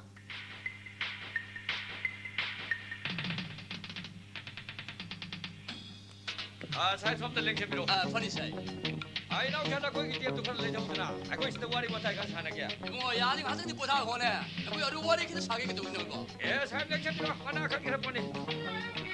Bro saya ai ni ko bom nei ne. Kari. Ba tra bu pai thorak de ne. Ye. Ai saya ru ko mo ni kan ni fi ko da hapsi ni. Ta lengse ro pam. Yare. Ado sai. Ngasi di hita si paktak ta ko si ko. Tak. Sini ai si ngarang adu akoi le ka adu gi akoi manipur lon mo ni pan so si dun chalan na bi tamta sara he mo do choru ngatang yaw jiru de ala puksi kaim te yaw tra ba ana kitang di pai ji ko oi matam gi rang ni masi su lai ba gi rang ni yaw ko dam ni adu ko di di ni pul lai tana yaw ba ngam tre taw ko dam ni saya funny adu saya luhong masi di pangta di tap thaning dire ne साहेब की दफारा दरे रिबा तोलेन हरि बांगांग अदुगा साहेब की शान पे दुगा मरी लेना रंग बने बसे आई अचेर पथा जबनी अदुना लुहोंग मसिदि पंगता दि तप थानिंग दरे ने अरु सा मसि पुना ए सलेरगा पाजी फम दि थोर के त लोरे ने काय कि सिबो बाबू आसिब त पैसा लुसे बाबू लुपाउ त पिउ बाबू ए थांबा नक दि कराय दे होटेल मनुंग सिद लिसन लाई सिना सा थके त बने बा लुपाउ त पिउ बाबू नंग सा थानिंग बरे ने आई सा थानी होय पिता कदि ngak ta ngayo si uta pai samba lupa am tanate manga pige nang mau sai sayam hai badai ne khoi mang ji sayam tang samu ta sitara ai sai tita babu nang mau sayam sak badai ne hai rab diam tang sang tu ta ta thok sia ai sai tita babu ai su paisa pi ni na nang ai bu kaw ra bra na mau sa nang mo ta paisa he he pi ba thana babu do ai ni na thana babu ai ni na बाबू इसे के पैसा पियो को वही ने P के न सौ ने करी से सोगे बाबू नंग न संग बा फा बा में त सौ पैसा पियूको पीगे सौने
करिगो नंग ना इसे लोरेगा कपल टिकट आयो करेगी ना बाबू घर आई की मंगदने बाबू आई साथ लाला बे बाबू ममाई बुने आई साथ ना असापु या पिसरा मी अदुबु बाबू सारी साथ ममाई ने भी कुछ की आपा अदुबु आई साथ होई भी आते तुम चक्रे बाबू बाबू नखोयने आई साधु थिनर पतिने ममाइना साधी सापोवी नंग लगता भी याद है जो करता भी को बाबू बाबू पैसा बिरो बाबू थम्बार ngasi di paisa su yumte yaudre hayeng nang thenokan pirege ngasi din ha yoro ne ko बाबू पैसा बियो बाबू ngasi di yo chalo yoro ye hayeng pun lo ro ngasi di paisa soi bu khudong cha de chalo पैसा बियो बाबू chalo पैसा chalo koi chalo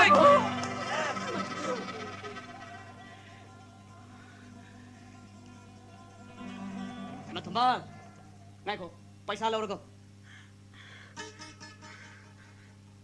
halani na matam na yadra bani sawo season na bidana ngai biri angau bi ma su them na isai san biri yeng badi kai khumna phom ki masak su oi ayaw lupa mga tara dang angau bi ma su da pibi khrabadi angau bi ma su na kaya ki matik harau jaga nati ai koi som gi bungo sina adu yam na thamoi so na ngang idu bo ibungo bo angau bi si kana no na ai angau bi si kana su nate maga se kana no su khangde ai na khangba hai babu maga se bazar mang da koi chat chat lai bi angau bi amani hai badi ai su khang oi ne adu budi nang na tak trap so khoi su khangi ne aduga ngasi gi samaj sida ai gi mi gi nai dana chat padi makoi dani adongum la achum bo na aran mani hai bangamba aran mo na achum mo thong ma do thamoi do mangwan dri sian de no lao khong bi kanu adom na lao khong ki dun sian gi damani pa do ai dinate ai thamba makoi na paisa pi dra banatro cha makoi na paisa pi dra badine lupa kun se masina ne ima ne kaino saning bam lai dun sa adu ne ima thambal hai makoi dine makoi sing sina hai ba yarunu makoi sing se oi da banga ma marchin tumba masa gi da khanba mi gi sikki mu mateng taw da mi oi ngak ne makoi sing sina hai ba heng yarunu koi ma ipungo nang ne mangolo yu koi pungo ma chal sa साहेब कोना लिगुना हामा फरक तार माइ जदे oi ne ka do de li se le no khang la ho de ne अरे कोई जगह जी तंग चीन loan पंजरिनेबा 오히려 둘이네 와니 와다 기타 사는 게 더우네도 안가우게 무상샬라 아깐바 무상샬라 ahal ani ki namak tayo na hidak lili tangkay si mo kong jeram yung tataksan biyo 아이 붕아 거의 하네 시술 레리 붕아 시 파이산 비고 야니 yani hani du corner way na kong jeram yung tataksan biyo 아이 붕아 냥 시am 통나 파는 강 시고 너무 까나로네 ay sa ko na taksa ke hidak si hanang tataksan biyo hidak si thakpo loy dir phawa ay phamang ngai jage yung tataksan biyo 붕아 히닥시야 거의 타는 게 타거니 타는 게 또 거니 야래 뭐 ang tadi taksan biyo kay doro gene 야래 게 저기 붕아 ay kulay si ubir ba takbiyo takbiyo kawal dito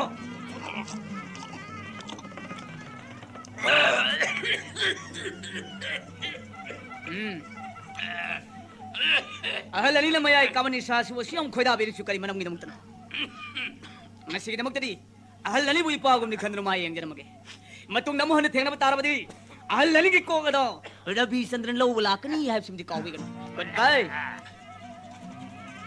사해 이만이 안당도 실용문이다 사해 앱소 부소 뭐지 구이디 사해 뭐좀 문화도 나하러는 야다분이 사세 거의 아무거나 시 내려놓고 예 사해 마담기랑 시다 당절을 구멍을 시주 가르때 라라다는 사야 아도 사해 마시 이디 호질루를 미나 내 허리 마시 캐르실 아이 로시 마시 바디 빨리 당국 봐야 되지 아 로시 사해 사해 미나 잘 까불 하 에코니 빨리 안에 시 호르세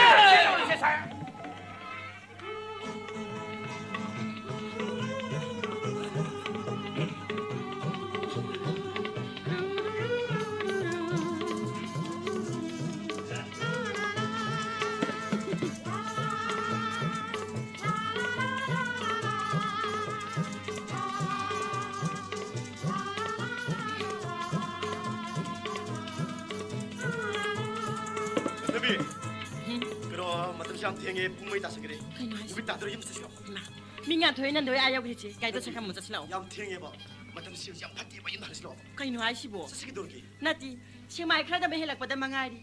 아직 뭐 마팜 누가 봐 마팜 냠는 거 알리게 들기 라오. 낭 아이나 비야드 부원이네 아이나 하드비야 근데 야드 따르디 나로 미야마시 니가디 고시 마스팅 짝 가이노 아시보. 제 가이스 고스랑 바이오스 아이 북한나 바카나 야오게. 아이 북한나가 목자미노 하이노. ngasi ay shawn ngam tanane kimira ka le tuwa ga ni ko tubi pare pare nang haba pun mak yagi lo sa silo kana no ma hora sa khoi sa lo na ti sa silo ay sa loi angam sa ti mas abe mane ma dosi lo sa chebni me tumbi na paro लागलो सच्ची कोई रुचि अचिपा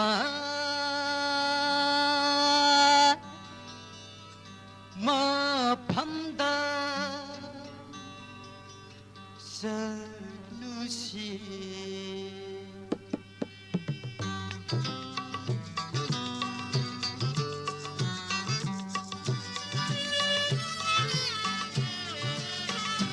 लागलो सच्ची कोई रुचि सच्ची कोई रुचि अचिपा मफमदा सलुसी सलुसी नुसिवारी कना खंदा मफमदुदा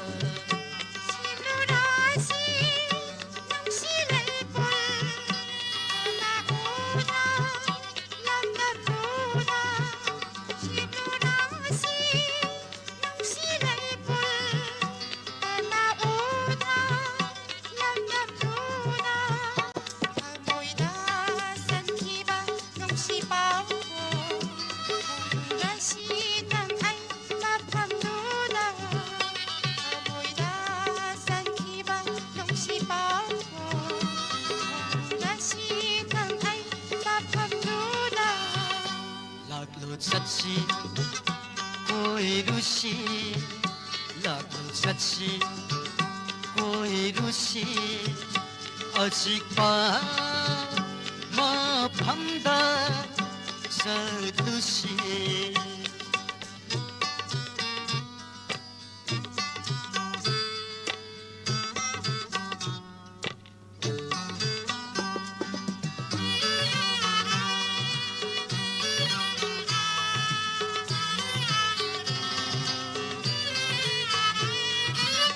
Jining thana la pada mayon chong pa phangraba kangla pa pamel gum khang lakpa Jining thana la pada mayon chong pa phangraba kangla pa pamel gum khang lakpa Kumja masing yam lakle mon masing yam lakle Kumja masing yam lakle mon masing yam lakle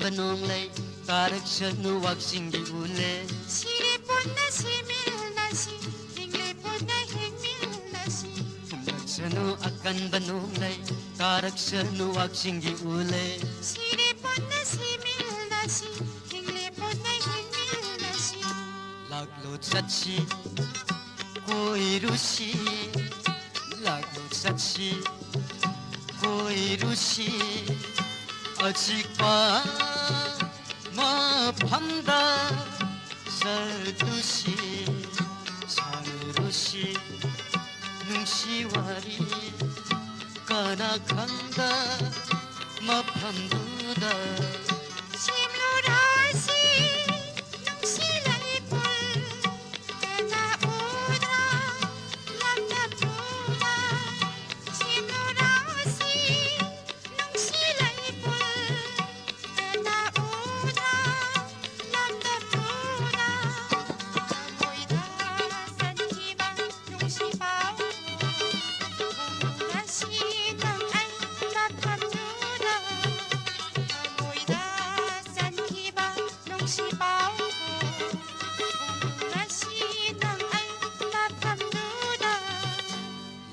Satsi koi rusi achikpa na phamda sardusi sardusi nungsiwari kana khanda maphamduda kana khanda maphamduda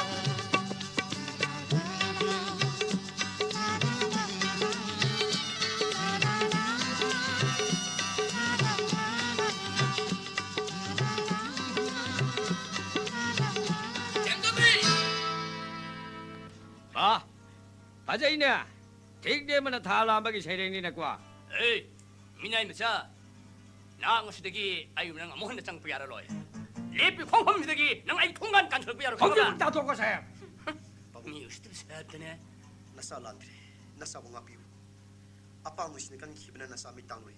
Adabu, Menton Bisi. I did the Mutamak Milu to keep it on Grita and Wilco. Hey. Nang ay na hayos nang sinakumine. Kasulit na ba minay mo siya nang na ay siya namin siya na puri torang ini. Ha? Ay, mangining tau maku. Nang na pamjari ba miyam tumbiasi. Ay ima uwe kita ba. Somdagi na may mga anit ang karang pap tara ba. Inspector! Masya gini silang kami. Ay gini silang kanda. Yet mami kudu mo. Ay gini kwari siya orang yang namang kiri. Kaya ada thomla pari mo. Oh, Inspector! Ya. Kangin na! Namutukay kangin na! Lamhin mo na! Hey! Lao lamhin mo! Nang masidagi ng yung mga patol sa ito! Salungan din siya! Salungan mo lao! Siya! Wato ka kaamlak sa huwag na rin ba? Basit niya kaya na kita ba siya? Hay, roll ka sa luay may tatok sa mahangge. Menton B! Siya! Hey, Tolen! Tamo, Kano na nga si Olim Films? apa basta? Matagkong ka tamo. Iya meninggal dia ginaharol singi kahen bersajat jata. Mayai kamu ni sasya na bamiyo isingu siya rak pigyan mo pamaslag. Kano na nga si Olim Films? Ay hayda. Miyo ay bahaya si Kongtang kuding yang na mga akte na ay nilang inapam na kaya rang haygrisa. Isha na isha bo taja dra matamasda. Kanagi siro mo nang taja ro Masi inaw iwari singu se. Nayam da mayak se ang ligi da. करिगुमदी नाउ लालम दब तारबदी नंगी नयम नोंसा सम Pangan by लेदिना चलो आई मांग थास ए चलो नंग खंग दे नंग yung masig na sige honan pa chong tho tholo de minang ai na hai bin de bilam hen bi nang na ka sulit trabalar ba minay ma siya nang na pusi kiwen khalip nung karigino ha na sabo nong chagi kya to lang chan bi khan bi ba karigino babu ay haba chmo nganjara ri ba na pa na karama miyoy pa mi awang magamla thaki lerangum charing na cha sining mo set naning tam na lagi da punsi de pam na duna lari mun na hale raga na punsi de lom ge sini nang ay na haiba indra batin hai ay ki lu na cha na tinari ba inspector dilip ki macha ga ne lu ho na ba khud tak ta sem chage nang khang de to nang ase nang babu chana lu pa na khong ne to mok thom bi ba su moti na da ma ki makada punsi si ma le lu do ba ki saru pudi babu babu ne tu ka chana khali ba lai ra chu da na ba nung si ma ki makada miku amatang sala maga punsi si ma ki ki be ne na phai babu to me na pa gi sin thak sunang nang ko khum ba sari phai nang ai na haiba indra bani ne khud tak ta lu ho na sem chage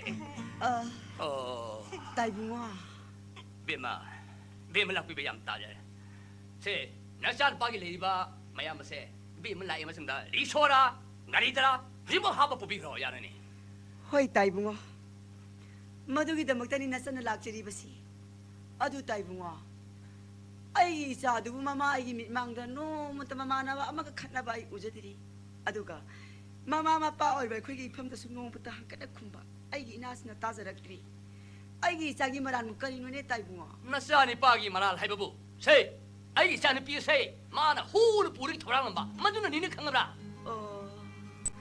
adugi damak ta oi re ko ai gi sa du hing na hing sa ma khai na kut pe na pura ga thabi ragri baduti si ri du na rai pham ni khallu ni bi ma ibe ma ning thorian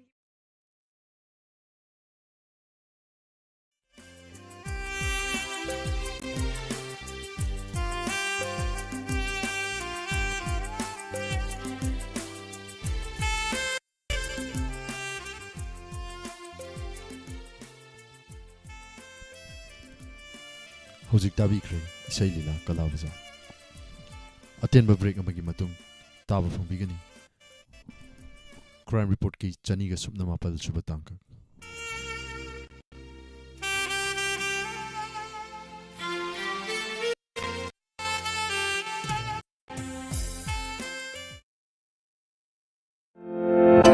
English Singani Taragi State Awardee Amadi English Singani Taramapangi Dr. Ambedkar National Awardee Fankraba Ibang Sana Embroidery Wool Knitting Come Vocational Training